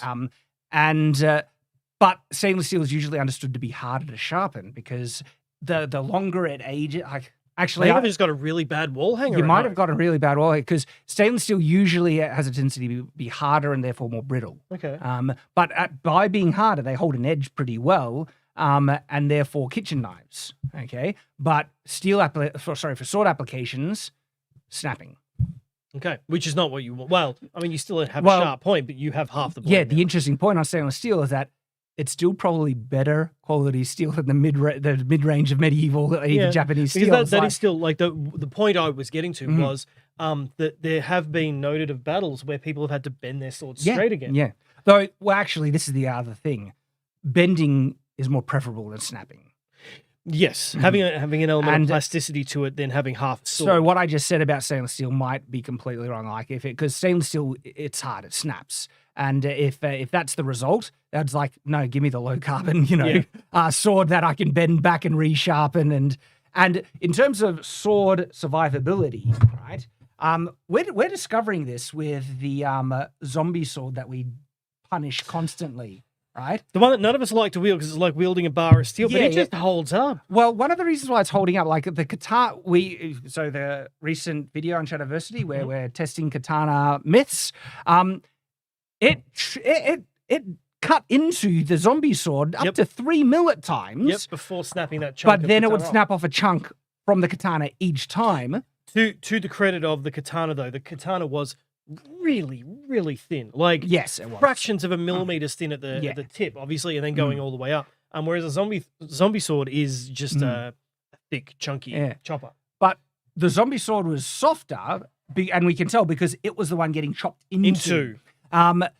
Yet its damage overall is less because a little kind of cut down, you can still have a functional sword out of versus a big chip where that can ruin an edge completely. And so all you've done is created a 90-degree serrated edge, basically. So sometimes actually having a softer sword is preferable over a harder one because counterintuitively it's more durable. Like the damage it takes is more repairable and usable than the damage a harder sword when you get chunks out. Especially when it's that thin. Yeah. Yes. Just thinking out loud. So maybe stainless steel, but it depends on the type of stainless steel. Because this I don't know what type of stainless steel, but I know it's stainless steel, and this holds up like a beast. Yes. Well, I've got a hardened steel blade that critically failed at training one day. And it shows the difference between the soft steel and the hard steel on the outside. So depending if people are interested, I could possibly bring that one to the next stream. I'll just be interested to see it myself. Sure. Because you can actually see grain structure when the steel snaps. It's it's probably rusted through now, but you definitely see the color difference between the outer hardened casing and the softer core. Awesome. Even though it's ironic, considering that the materials are so much better. Slippery seaweed. The materials we have nowadays are so much better, right? And so Skallagrim was talking about that a lot of modern ones can break, even the materials are better. And that comes down to a number of reasons, like construction, rat tail things, okay? It doesn't matter if it's a much better modern steel. If it's constructed poorly in a bad way, it'll break. And also, stainless steel is a more advanced type of steel, but it's not the best steel for swords because, again... And also just like there's a lot of engineers who will prefer to cut a sword out of a sheet of steel because the sheet of steel is so homogenized. It's so perfect, per se, that you wouldn't be able to get that precision by hand forging something. It's what they could have achieved back then, the best, like the absolute best, highest quality, best steel that they had. It stands no chance against modern stuff. Well, there's a lot of caveats and things, because the best quality, like historical steels, pretty good. Like it's not as good as modern stuff, and the best quality historical stuff wasn't representative of the whole. But they So you've heard of the Ulfbert swords? Yes. Yeah. So the little mythologized with the Ulfbert swords, and then. Everyone just started writing Ulfbert on them anyway. Yeah. But yeah. So if people don't know, Ulfbert swords are a type of sword that we find in the Scandinavian areas, more associated with Vikings and stuff. And it has Ulfbert written on the blade as a type of brand mark. But then you're right that people started to just copy make that fake and put that name on it. Yeah. But if you find an actual authentic Ulfbert blade, it has remarkably pure, high-quality steel. The theory is I think it was pattern welded as well. Like it was actually no. The Ulfbert was not pattern welded. I thought it was. No, I thought it was twisted. No. That they had pattern welded steel swords. But the Ulfbert ones specifically were not. They were crucible steel. Crucible steel. There you go. And oh yes, I remember. I think it was Ipo Swords actually said that one time. And so there are theories of where this steel comes from in this is early medieval Scandinavia. And when I say early medieval, before the year 1000. And one of the theories is that this was actually imported up from India. It's not confirmed but India was making crucible high quality steel around that period, even before then. Before 0 BC, like 7, even up to like 500 BC, they were making crucible steel. So India was making some crazy good quality steel really early on before a lot of other cultures. So the theory is that they could have imported in. They haven't really found evidence of them being able to make it, but for me, that's actually not beyond the realms of possibility that they might have been able to make this stuff. Though I think what Skull is saying here is that yes, like they could have made some really, really high quality steel, be it out of Scandinavia, be it out of India. But if you compare your highest quality steel that they could make then to the highest quality steel that we can make now, or compare the average steel we make now to the average steel they made then, modern day steel is still winning absolutely, in all absolutely. instances. Average to average, modern day steel kicks the crap out of the average medieval steel. But even best to best. But if you compare best to best, well, there's a documentary where they look at the Ulfwood sword, they look at the internal impurities of the Ulfwood steel, and it's actually closer to modern steel than you. They were like, wow. But hang on, Chad, are you falling for your own trick here? Because are you comparing modern standard steel to the best of the best Ulfbert steel? Because modern standard steel is very, very pure. And Ulfbert steel, the carbon steel there, is probably about the same as a normal sheet of high carbon steel. Yeah, it depends on what type of, because that's why I said there's a lot of like things to discuss about that, because there is a spectrum of modern steels. Yes. But if you wanted to compare like base high quality, carbon steel, like 1060 or something like that, which is a very just your average steel. Yeah. The Ulfbert steel is actually, it's not as good, but it's close. That was surprisingly close to how good it was. And funnily enough, to do with swords, it's not necessarily the steel it's made of, it's how it's quenched and tempered. That really depends on how good the sword is. Yes, which they did understand as well. Yes. So that's just one example of surprisingly high quality medieval steel. And there are other examples that we can look to where the steel had to have been high quality to have been to have done what it's shown doing historically. The example, steel crossbow. Oh yes, arms. yes. It's basically a suspension bar from underneath a car because it holds so much tension and then springs back. We're looking at every time. It's late medieval, so 15th century is where you see steel used as crossbow arms, right? But to be able to use steel as a consistently used spring with a lot of tension, that stuff needs to be good. Like if it is not decently pure and it has like a slag inclusion or a point where it's failing, or if the temper isn't consistent, you need the temper like to make a reliable, consistent spring like that. And they had that in the medieval period, like late medieval, but it was there. Okay. And there are also That's a good point. there are also artwork of, you see them flexing swords, right? And if you can flex a sword like that just casually, it needs to be good steel to flex like that, and thin. And so I think people would be surprised at how good some of this historical steel really was. Even if it wasn't symmetrical. And actually, in some instances, that it's actually a little bit more comparable to modern steel, base modern steel, not like really fancy ones where we have different type of inclusions and to get like really interesting kind of results. But if you just look at base like 1060 carbon steel, fair enough. Crucible steel is incredibly homogeneous and can be heat treated and tempered to perfection, fine tailored to the exact purpose that you want it for. Good caveat to mention. And that just wasn't a thing. Like Todd points out. Just wasn't a thing. I don't know what he mentioned, what he's referencing there. Because was he saying the crucible steel that then was modern stuff that fine tailored to the specific thing? That sounded like a couple of thoughts conjoining on one point. So because what he said then about getting steel really fine tuned to a very consistent performance, they did have that. Like again, springs on the crossbows. You're only going to get. I'm not saying they never broke, but obviously reliable enough to be common enough that they did a lot. To do that, you need to have that steel quality and the quenching and tempering down really well. You do. Really well. The same sword blade can have vastly different hardnesses on different parts of the blade.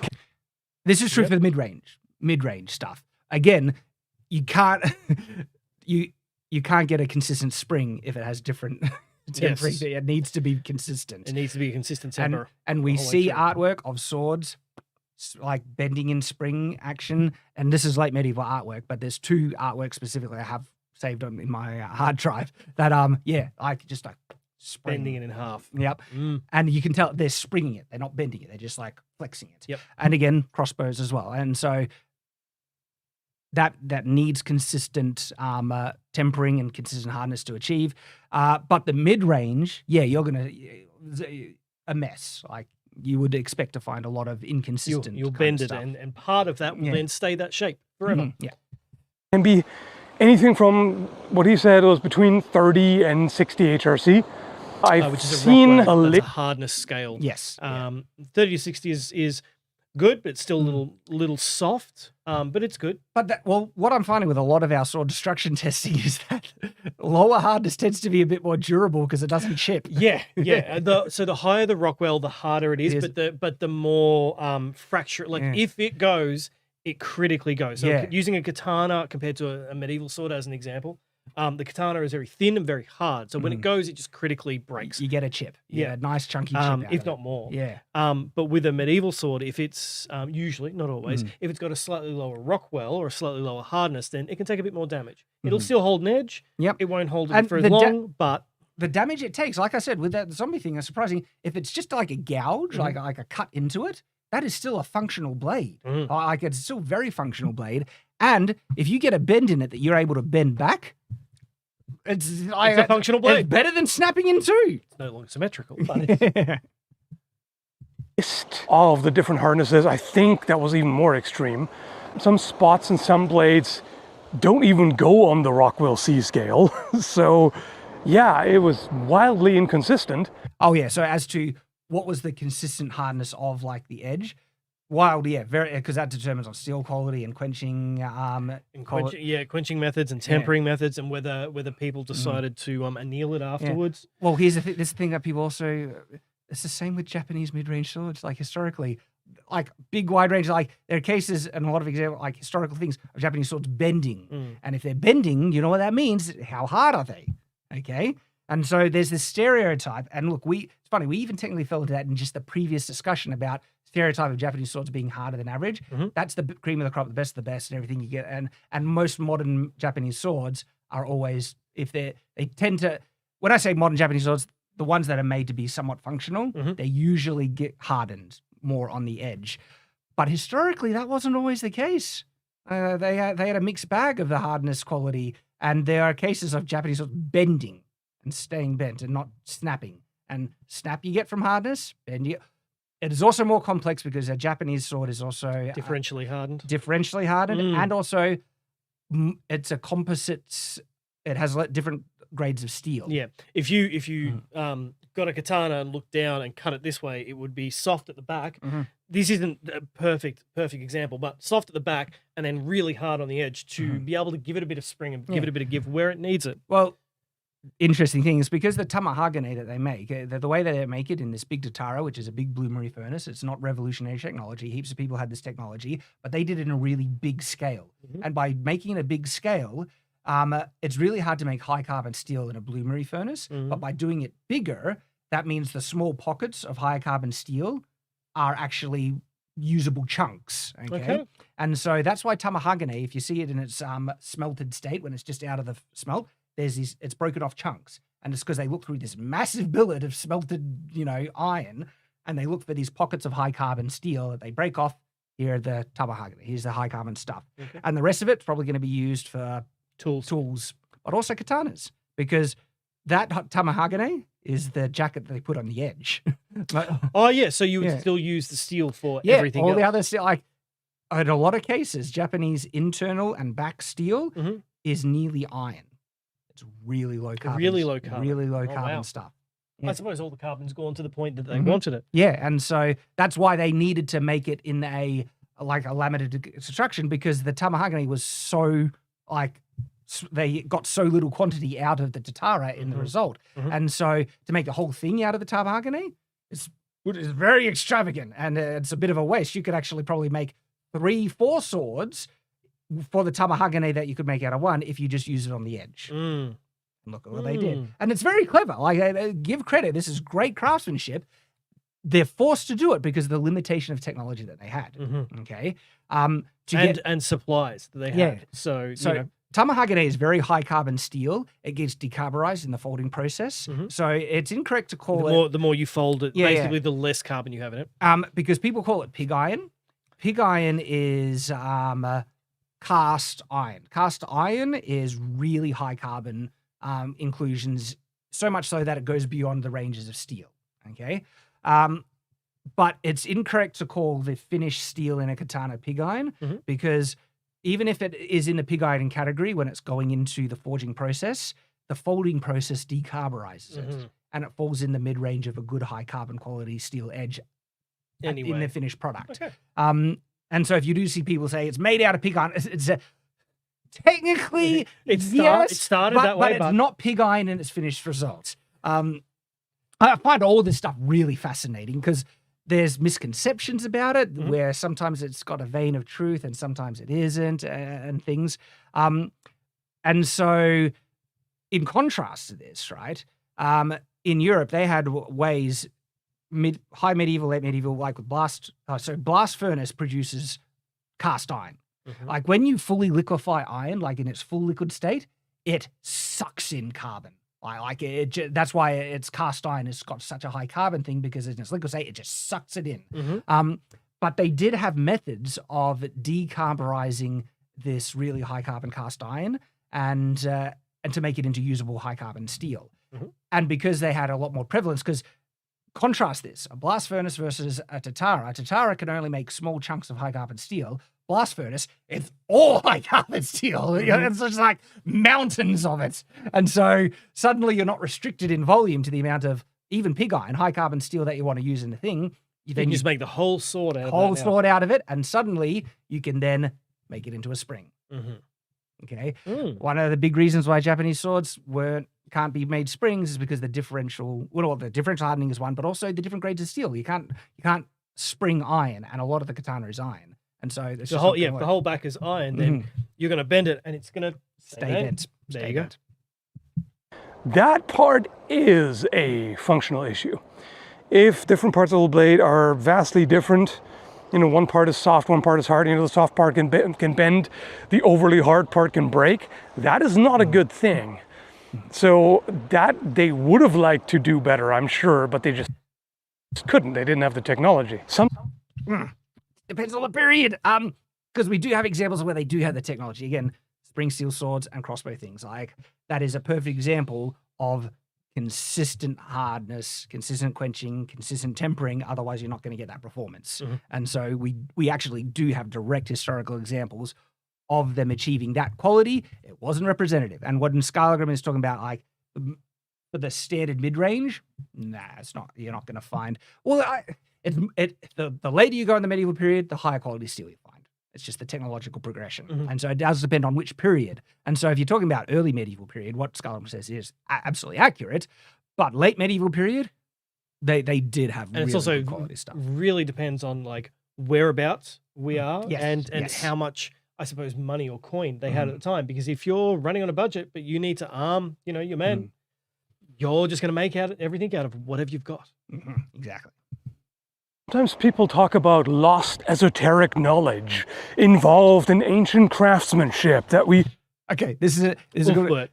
Ulfbert, as well as Damascus steel. Which is where I was getting the pattern welded thing from. Yeah. That SciShow video I responded to, they literally say that it's forgotten. We don't know how they made it. We actually do. People have recreated the historic. In actual fact, some of the recipes of how to make it is written down. And we still. I find that funny. You've got that all throughout history. Like, we've forgotten how to do this. No, it's on a stone. Yes. We can age the stone. It's 2,500 years old or something like that. Yeah, but here's right. There's people love to mythologize the past, and it's like this hidden mystery when it's like, point of reference. Damascus steel and the Ulfbert steel. Don't know how they did it, and we can't recreate it, and the implication is it's better than what we can do nowadays, and that's just complete and utter nonsense. Yeah, he's bang on the money with this. Yeah, it is nonsense. Like modern steel is it's going to our class. Like even though there's close, points where they get close, but I even said in this very video. It wasn't as good as modern stuff. And you're also comparing like the best of the best to our fairly average. And the best of the best is very rare. There's only a few instances where we see stuff like this. And it's also very restricted in period, like with the crossbow arms and everything. we see metal crossbow arms vastly more in the early Renaissance than we do in, and the medieval, like I said, it's late medieval, one of the earliest kind of metal crossbow bows that we find. That's steel that we can like identify in artwork. I'm talking 15th century stuff. Like this is at the very end of the medieval period.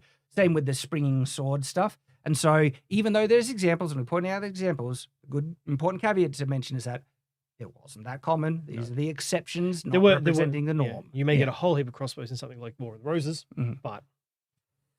Yeah. Sure, after over 400 years of technological progress, they got something figured out that we can't do. Sure. The thing... In most cases, yeah, I agree. Are there some, like, look, there are still question marks, like how they got Stonehenge set up, and you know? Yeah. Yeah, because we weren't there to watch them put the stones up. There's theories, though. Like, there's this guy who actually has theory crafted a way to put these massive, massive stone blocks upright only himself. So you know what he does? It's actually lever action, I imagine. It's mostly leverage, and so he will like get a stick under one end of the stone, like get it prop up and everything, tie it down, put a block underneath one end, and then changing the lever point. And then he also will put like a stone in the center of it underneath that it balances on, and he can rotate it. And then he also like by doing that, by levering, he can also lever it up onto wooden platforms and then slide it down into a hole upright. And so it can be like, it's interesting. There are these mysteries that we don't know if this was the way that they did it, but people have shown proof of concept that, yeah, this one guy was able to do stuff like that. I do wonder, like, is there stuff that is mysteries? Stuff like, you know, how well the Mayans fit their stonework together because it's so dang precise. This stuff fits together like amazingly well. Yeah, but I'm sure I've seen people do that as well, where they have looked at it and gone, hang on a second, no, we can recreate can recreate modern technology. I guess it's just the fact that we don't know the exact tool. Yeah. I think we do struggle trying to recreate it with the technology I had in the period in certain instances. It's probably more technique than anything else. Probably, yeah. It's almost sort of getting into the sword. You know, how do they get swords that hard if it's carbon steel? Yeah. Well, unless you know what tempering and annealing is, then you won't necessarily be able to do that. But the general thing you're saying here is exactly right. It's like in most comparisons of technological, you know, craftsmanship, modern technology can achieve what we did historically way better than historical examples. There are some processes that we don't know how they did with the means they had available. Oh, he's saying the exact same thing then, yeah. We're not sure how they did it that way. That doesn't mean we can't reproduce it. That certainly doesn't mean we can't make something better. We can. Although... Yeah, completely agree. We often don't, because nowadays everything is geared toward quick, efficient mass production. Yeah, like look at how beautiful that is. And that's a good amount of precision too. Oh yeah, that is just gorgeous. Oh my goodness. I hate modern architecture. Really? I don't mind minimalism. Like compare that. It needs to be done properly. Compare that to some of the stonework that we had in like medieval cathedrals, but even not that long ago, like in the 1800s. You're like, what's the government house in Victorian era? No, Melbourne. What's the one, you know, the Parliament House. Yeah. That building. Yeah. That is a stunningly beautiful building. Yeah. With their classic architecture, stuff like that. Oh, we should keep building stuff like that. It's just like that kicks the crap out of modern Yeah, It does. Like when you see nice Victorian architecture or Gothic architecture, the amount of detail in it looks really, really nice. But used to make art. But that's a really good example, because when we're building, say, modern houses, a lot of them are very minimalistic. It's because they're cookie cutter houses. And they're like cheaper. but it's like you're starting from a plan and you just produce 73 of them in X amount of time. Same sort of thing with this. You get the occasional pieces that are really nice, but most of the time they just had to make 73 daggers. Production, and the amount of effort and time they put into decorating things back in history is awe-inspiring. Yeah, good. He's showing some... Show us a building. I forget if he shows us a building like classic architecture. Now, instead of fanciful, highly skilled artistic expressions, we got all this minimalist. Yeah! Skull, I don't mind minimalism though. I do like that you showed like a picture of what I assume to be your house. Not the minimalism one, the one with the red walls and the gold. It looks like a skull background to me. Yeah, but I just love art, like truly artistic classic architecture. It's just gorgeous. And yeah, Victorian and neo-Gothic, neo-Roman, and the combinations all in between. Oh, it's beautiful. No, this is my sci-fi side coming out. I like minimalism. Okay. Sci-fi. Sometimes there is like detail into that minimalistic style that does look very cool. I fully admit that. Like some of the spaceship designs that you see in, say, Star Citizen. Yeah, if it can be done. It can be great. done well. It can. Crap. Yay. Todd points out that there's a soul in handcrafted objects. And if you make everything 100% flawless, everything is perfectly symmetrical and straight and even and this and that and the other, then you lose that. Okay. This is absolutely opinion. You cannot, I'm not saying is wrong, but I am saying I disagree. I also disagree with that point. So I've had swords that are pretty close to precision before. Perfect. And it's like, and to me, but it's the use of the item. It's not the item itself. It's the use of the item that gives it that soul in this instance. Yeah, the idea that like something has some type of spiritual value, like it has a soul in it and it's imbued by the effort that you put in and stuff like that, and you don't get that out of machine made things that are artificial. To me, that is complete subjective viewpoint. And if you have that subjective viewpoint, I understand that. That's all power to you. I am not like that at all. Like again, this is a bit off topic, but it's related. I love AI art. When I see a beautiful piece of art that is just can convey emotion, feeling, it has this beautiful complexity, even also symmetry and everything like that, I see tremendous artistic value in it, regardless of how it's made. I think when I say made, if it's made by a computer or a person. I think food production, funnily enough, can be a really good analogy here for this, because yes, you'll get food that is like absolutely made with love and you can taste it, but you can replicate that. The reason that mass manufactured food doesn't taste as good is because eventually there is someone along the process going, we can cheap out here, we can replace this here, we can do this, we can do this. So it's the same sort of thing. Okay. Like you can mass produce something as good as it can be made by, Mama Rosetta, who makes the best pasta you have ever tasted. This is the reason why the perception of something having a soul in it, for me, is I disagree so strongly, right? If I was to present an image to anyone, okay, and ask them to say, and pretend it's a beautiful, incredible image, and it might have some a person with a really emotional thing that it's conveying something that people can identify the emotion in, right? And people see it, and if I said I made it, they go, I can connect with it and everything. And then if I 2 seconds later say, I tricked you, it's actually made by a computer, right? Nothing has changed in the image or drawing, period. And to then say that, it's soulless, to me is complete arbitrary nonsense. And I have very strong views about that. I think AI art is but too much of a mixed bag to be able to use that as an analogy. Well, I can replace this with machine-made sword. Sure. Okay. There is I might need to take this down. We have also spent, I think, two hours on half a video. Oh, really? Yeah. Because I'm going to take this down. There is a sword that I want to show you that is, we need to show this. And so if I go sword, I think I'll be able to look this up. This is it. This is it. Okay.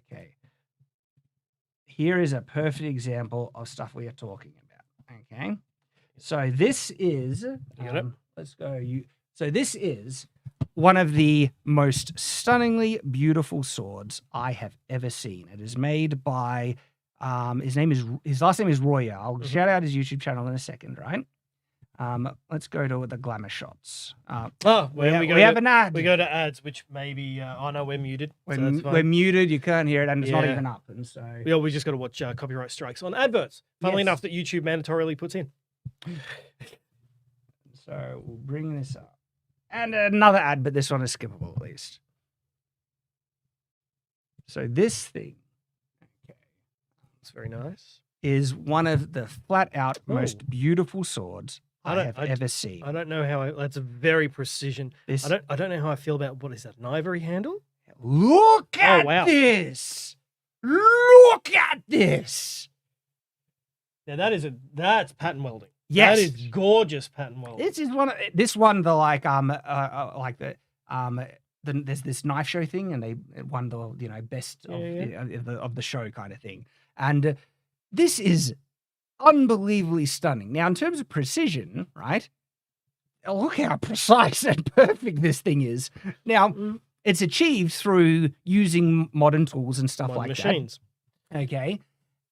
Like, if this was made by a machine, like imagine a machine made the entire thing, single machine, or a person in it, I see easily equivalent artistic value in this.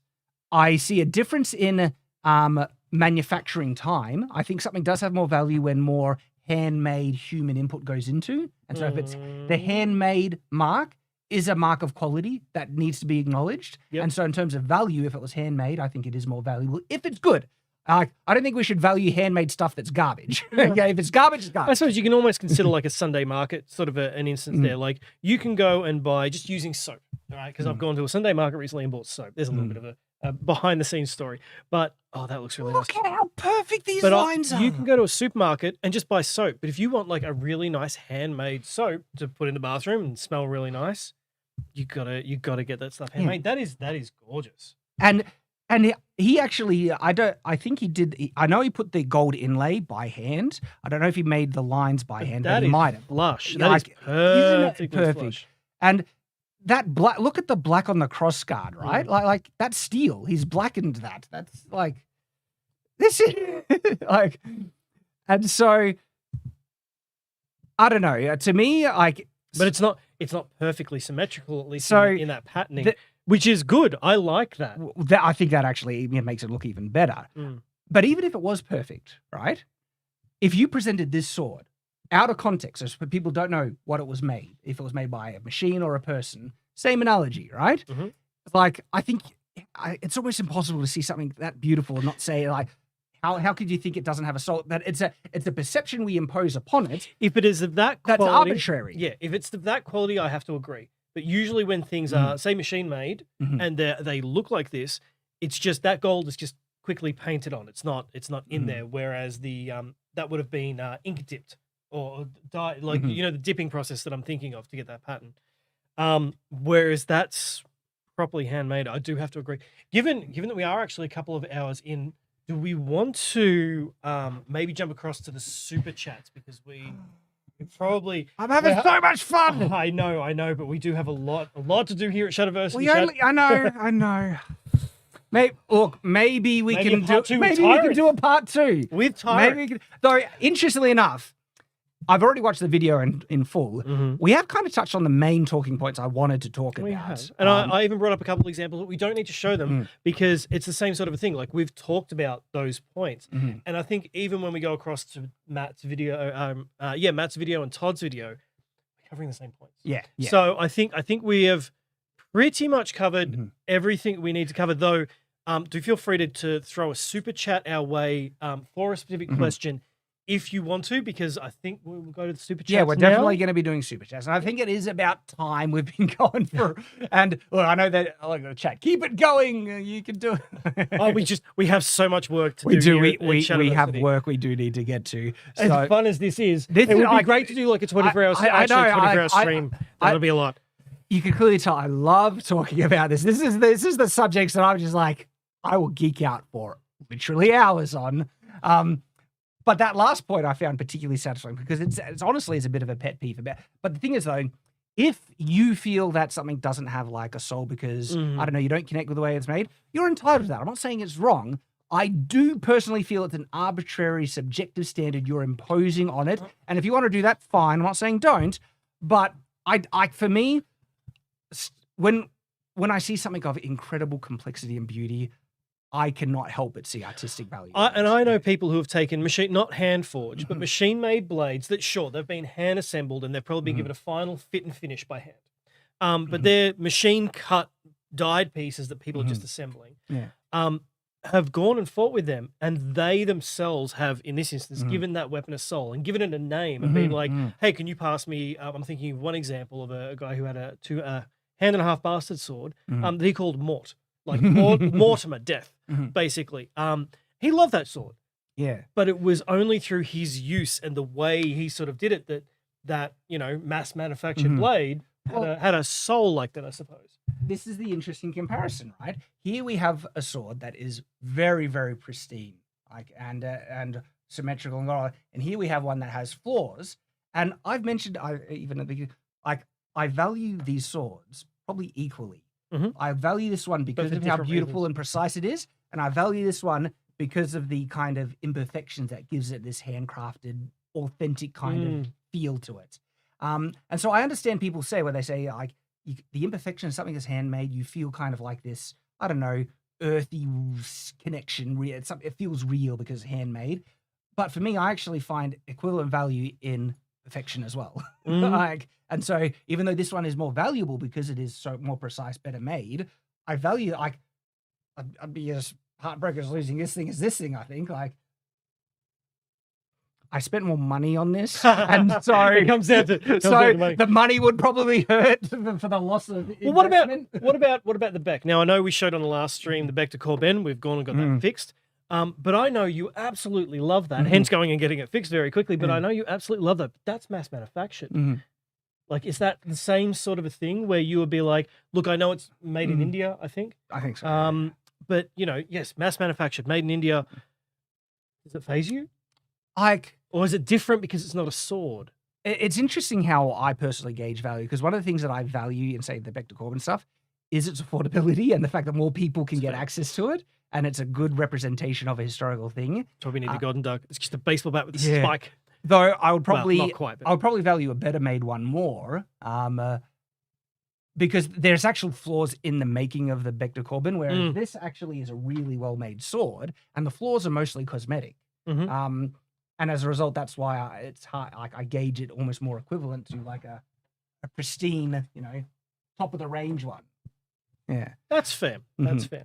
We better get to those. Get to the super chats. All right. So this has been a lot of fun. It has. So let us know if you want us to do a part 2, because I think Tyrant's Insight might be interesting. Though we do have a good handful of other topics to cover. One of which I'm actually really excited. I know that's going to be fun. I think that's next week. So we won't hint at what that is. But it will be good to have Tyrant here and his insight on that one, because I think that's going to be a little spicy. Yeah, I think it's going to be very, well, not very, but a little spicy. Next week will be interesting. All right, so going to the super chat. Go into the super chats. I'll bring them up here. I can totally see. Perfectly fine. It's just when I need to read that I can't. Alrighty. All right, here we are. We got so, Nathan, are you mic'd up? I am, but super chat's not on for me right now. Oh, okay. So this is from Joshua Franklin for $5. Says, someone in the chat said you're looking at suing Gary. Was there a fallout?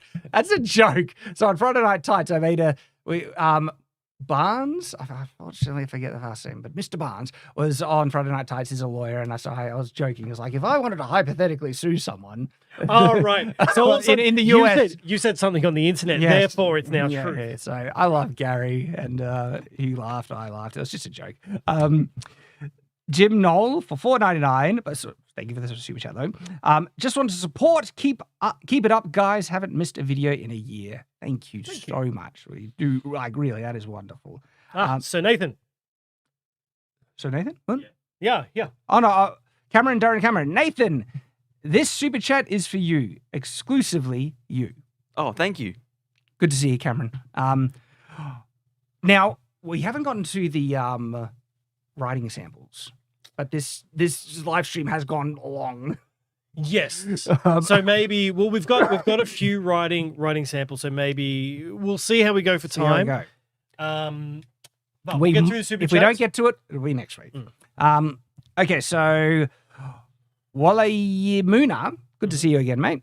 For 550 BRL, I'm happy that you are making a reply to Skallagrim's, reply to Todd's Workshop's, reply to Scholar Gladiatory's video on medieval weapons versus modern weapons.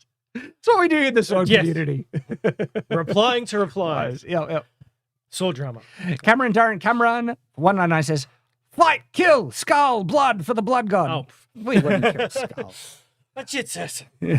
Cornish. A little too Cornish. Frank Knox for 499 says, I've noticed that it's 21:07 my time, while it's 9:07 your time zone. 8:30 start time is 20:30 my time. Yep.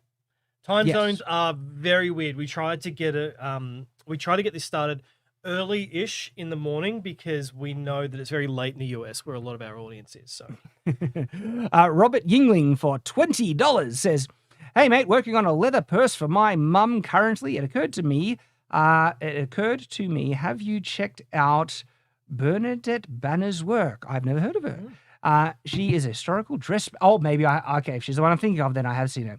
A dressmaker here on YouTube. She tends to focus on the Victorian era. I might have actually seen her then.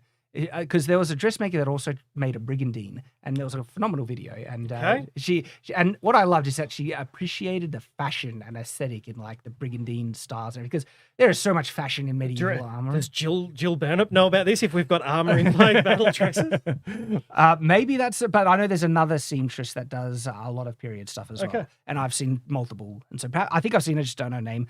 There's some fun videos there, and thank you for the super chat. Half Circle H Ranch for $5 says, super chat, fighting for truth, justice, and the Shadiversity way. We appreciate you, sir. Thank you. Teeny Bopper for $2 says, 3 of 4 handsome lads ain't bad. Feel better, Tyrant. Well, I think you will feel better very soon.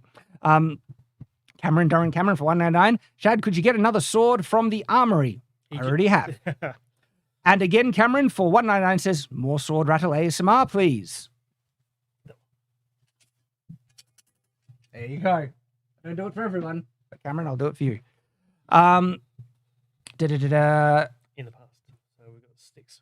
Oh, yes. Senator Sticks for $2 says, in the past, that sword was a tool. Now it is an option.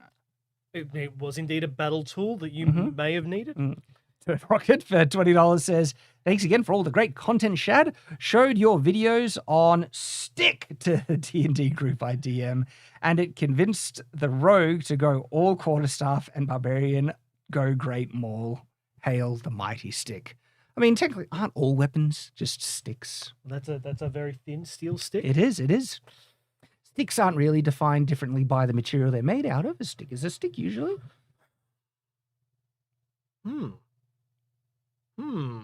Food for thought. Cameron again for $199 says, you reckon there was a medieval EFAP for plays? I don't know. We do not know. Slim Cloudy for $20 says, after thousands of years progressing science and art, our efforts and sacrifices as a species have finally perfected the industry of building sharp metal sticks. And we hope to advance that even further. Yes, with the sharp carbon fiber sticks, maybe? Stay tuned. Though it might be a while until we have something functional to present, but we do have a video brainstorming how we're going to do that, and that'll come out in the next few weeks because there's a lot to. There is. I was listening to that while you and Tyrant were going through some options, and there was quite a bit of back and forth. So stay tuned. Cameron for $199 says, boo, too respectful, kill Skull, fight. Never kill Skull. And that's one of the things I love about the sword community, the respectful engagement and discussion we have here. Although don't disrespect minimalism. I agree with everything else, Skull, but minimalism. Minimalism sucks. Oh, you too. You too. Dapper Hell Jumper 101 for $5 says, in the context of Renaissance craftsmanship, look up wheel locks, and even into the late medieval period, there existed breech-loading cannons and guns. Yeah, like complex craftsmanship and stuff. Oh, yeah. There's examples of really complex stuff that you can find. Yeah, even dating to late medieval period and even early medieval period. Like, look at Ulfbert's swords. And then there's the pattern-welded Scandinavian swords, and they are wow. Robert Yingling for $5 says, as a line cook, the piping bag and the tip you use is important, but mainly timing is the key to its precision. So that's when I was talking about the piping of the icing on the cakes. Robert knows. He's got experience. Thank you, sir. Babylon for 25 PLN. Do you know Earthworld? Would you finish it? Assuming Rob Boulder agrees. It was a promising property. Shame what happened. I never heard of it. Healthful. I imagine, I could be wrong, but it sounds like a book that started to get written, and maybe seeing if you want to look into it. Yeah, I It do not have sounds enough like- time. I don't have enough time to finish my own writing projects. But anyway, thank you for mentioning and pointing that out. Squirrel Boy for $5 says, just want to say, love your content both here and Night's Watch. Just became a member because this quality of work deserves it. Thank you so much, Thank you, Squirrel Squirrel Boy. Boy. Means the world, really. And it's what's enabling us to not only continue, but hopefully grow and expand. Like all our supporters have saved us. We were in a really tough spot because of the ad revenue situation. And look, this is how a lot of other channels have been able to prosper. And so this is great. Now we're making content for you, and it's been such an amazing help. And so your help means the world. Thank you to that. And anyone who would like to help us out, you can do so on Player, Subscribestar, channel memberships here, and Patreon. All available, even $1 a month. Like if all the active viewers were able to just do $1 a month, right? That would give us sustainability outside of ad revenue. And it'll be able to let us do some really exciting projects. Really exciting projects. So if you think it doesn't mean a lot, it actually means the world, even just $1 a month. And so thank you to everyone that's doing it. And thank you to you, Squirrel Boy, and to everyone who's super chatting, because this is also a tremendous help. Cameron for $1.99 says, pause harder, surpass Mauler and ETHAP. So I'm not sure we're going 12 hours. Don't tempt me. But we have Maybe we'll do work. a special like long stream at some stage. Cyborg 1, I think that's DD instead of 100. Cyborg 100 I'm going with. T10D. Cyborg T100. Yep. 5 GBP. Yes. Shad, I have disagree you. Growing up, Braintree, Essex, very old town. There's a street of house That weren't weren't built built straight. Okay. Yeah. But I'm talking about the best of the architecture. Yes. Yeah. And so look at the cathedrals. Look at Saying that it was possible to build perfectly straight Yeah, using yeah. architecture as the example. Though I have to agree, I've seen a lot of houses that there is are just some- you just pump them out. But thank you for the super chat. And Michael Maguire for $6.99 says, thanks for the good talk. We Thank appreciate you. it. Thank you, Michael. Man, I had so much fun. I could go for another 2 hours on this. Cyborg T100 again for 10 GBP says, there was an official SI of measurement until Henry VIII in Essex. It was home of Celts, Romans, Normans, Templars, witch hunters, and today's you can see history of buildings really visible. Another interesting thing, and so the head builder on especially the large construction projects, he would have like sometimes I think it was a rope with knots in it and everything, but that was the measurement standard, and they would have different standards on different things that everyone would go back and measure against, so they could be consistent with one block versus another block and everything. And so oftentimes it was actually arbitrarily determined by the head builder at the beginning of a project, and they had a kind of standard. It's like a to come back hierarchy. to. Yeah. A hierarchy. So it didn't necessarily transfer from project to project, Mhm. but at least per project Yeah. they had that one. And they could person have, they you know, could go to. this many units or whatever they decided to use and everything. Because it actually doesn't necessarily matter what you use as long as you have a consistent one to measure against. And that's what in a lot of instances they did. Yeah, Okay. it's very cool. Okay. There was So Turd Rocket again for, I'm just going to call you Rocket. Just for, I don't know. But anyway, for $5 says, why is Skallagrim standing by a lake dressed like a hobo, by the way? He likes to go on hikes, old Skallagrim. Yeah. And then he gets rambly. And if he's got the opportunity, he records a video. And I say all power to him. And it's cold, so he needs a few layers. Yeah, Yeah, yeah. jacket and that sort of thing. Doesn't look like a Oh, he hobo. does live in Canada. Yeah. Darren Cameron for $1.99 says, in the ancient past, anime movies were just normal. In the ancient past. I don't know. It depends how far you go.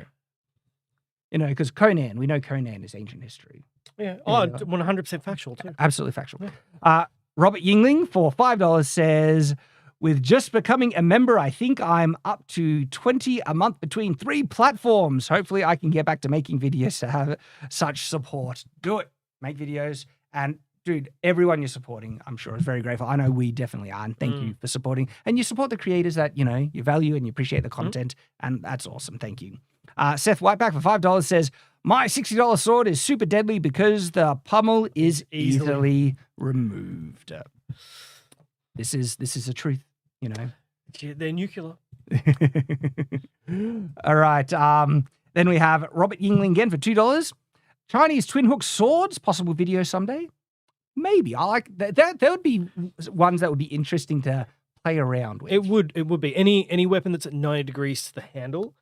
We have to be very careful of safety. So Chinese hook swords aren't exactly They go that. and then they have a deep hook at the top. They do. We've just got to. There are some safety things that we've just got to take into account with that. But I would have fun playing with them. That's for sure. I'm really trapped. Darren Cameron for $1.99 says, don't do a part 2. Be a long man and do 12 hours. Unfortunately, we can't. We've got work to do, but part 2 would be fun. But I don't know when we get to it because the next subject is also going to be fun. And so we may come back around to this one, but we may just schedule it in for a later time to just do a long stream, a long rambly stream just for fun. I Post Swords, good to see you, mate. For $2 says, FYI, I hear I Post Swords also has a video on this. I'm going to watch it. Guys, go watch I Post Swords. At the end of the stream, jump over, I Post Swords. He's got a video on this very subject, he says. There you go. So, you'll need to look it up. Because usually I get alerted when he posts, and I know he posted recently reviewing Mini Katana. Great video, by the way. I didn't see if he did a recent one on this. I haven't seen anything. Maybe he's an older video, but I don't know. Maybe he does, and I haven't seen it. On Crucible Steel he does. Yeah. But if you've posted something, or if I Post Swords has posted something after the Mini Katana video, I didn't get the notification for that either. Thank you, YouTube. I've got the bell and everything for that. But this is what historical YouTube is. Not just sword YouTubers, but a lot of YouTubers are suffering stuff like this. Yes, like I remember I said to you that I somehow got unsubscribed from your channel, and I never unsubscribed. I'm like, why am I not? Yeah. But it happens, but I Post Swords is great. Yeah. Good to see you, mate. Slayer Rose for $10 says, so we just keep asking engaging questions and the stream keeps going since I just got here. That is, we found that's the way it works with Super Chats. We try to get through them. Iron Garrison for $2 says, here are some shillings for you, good sir. Thank you very much. Judah SH for $2 says, could you make a live or unlisted playlist? So if you want access to the unlisted live streams, become a supporter. Even $1 a month. We post the unlisted links to everyone. And then all the live streams do go unlisted. But we don't actually private. They just go onto unlisted. And so if you're here and you have the unlisted link, you can just go back and rewatch it. And so we're not trying to lock off everyone, but if you want to see live streams that you missed, that you didn't catch out, become a member, you get access to them all. And it's just past community posts that you'll find. Anna Bagley for $5 says, excited for the next video. I screamed when I saw the preview. Love Zelda. Oh, you're going to be very excited. Glad you picked up on that one. Might not be the very next one, but very soon. No, probably 2 from now. I think if we've calculated that right, we can let you know. It's the weekend video. It's coming out on the weekend. So stay tuned. It's coming. It's coming. Evan Holsley for $5 says, a few pesos for the Titan Sword project. Thank you very much. I need you to figure it out and sell the design to a producer so we can buy one, please. Well, we've got a bit of testing to do. There's a first, bit of testing. But who knows? And maybe. And but Stephen Brooks for $5 says, use this well and buttress your fortress. Thank you, sir. And Cyborg T100 for €2. I think that's euro. Is that euro? Yeah, GBP. It's Great British Pounds. Shout in the team, come Essex, UK, check the history. Well, I plan to actually go to Europe this year during September. Oh, no. UK isn't part. They did the Brexit. Oh. They're not part of Europe. No. Well, I might, I'd love to go to get along. Love it. So that's still to be determined exactly where. Did we just get like a whole bunch of new super chats? Yes, we did. Yeah. Angel 8 Fingers for $4.99 says, Supremacy of the Bector Corbin video. Yes. And Jun Wong for $10 says, Part 1, speaking of ancient mysteries, I would like to suggest a solution to the all-star name problem. No need to read these out loud, Shad. You should direct your love of world building to creating. We will see. I mean, I love the 2 name options at the moment.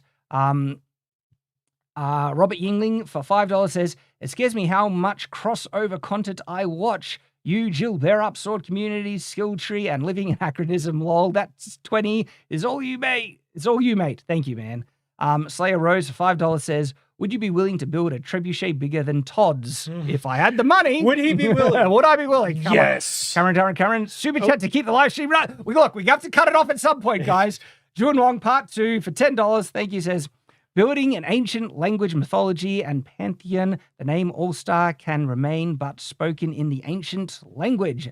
An easy way to do this is to use the non-Roman language, for example, modified. Perhaps, but like I said, I like the 2 naming structures at the moment.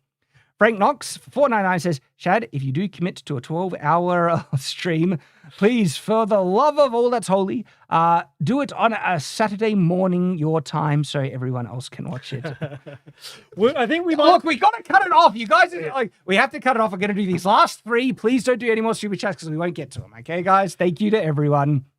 Jun Wong, Part 3, modified translation of All-Star into Chinese can be...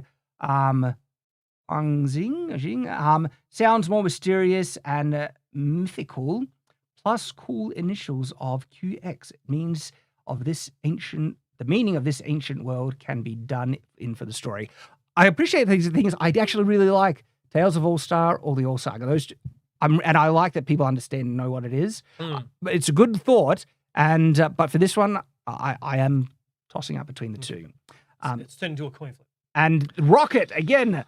For $5 says, FYI, user Ravensmith wants you to set the record straight on Blood Ryan swords. Check out the comment section, Shad. I got you, Raven. Blood Ryan. So it's a video game character, and she uses funky swords. Maybe that's a maybe. And there, like I said, 3 more. So Fuyo Bimo for $5. I can't believe how long it took to watch Skull's video and not even finish it. we can get caught on some very interesting details, but it's just fun to talk about this stuff. It is. It definitely is. And I think that might be. We have to leave it there, guys. It's unfortunate. Sorry, can't get to it. We've got to cut it off because we could be here forever. Yeah. But I think in all honesty, doing a longer live stream, maybe around about the holiday season, might actually be a thing that we could do. Maybe like a real long form. We'd probably need to get some lunch delivered to keep going, but it'd be good. Awesome. Well, thank you everyone for joining us on this live stream. Sorry, this one did go much longer than we'll play. We do have things we need to get to, so we'll do the writing sample next live stream. I do want to keep it up as a regular thing. We appreciate you all. Farewell, and until next time. Farewell. And what button do I press, Nathan? Outro. The outro button. There is an outro button. There is. Oh, there it is. Ready? Goodbye.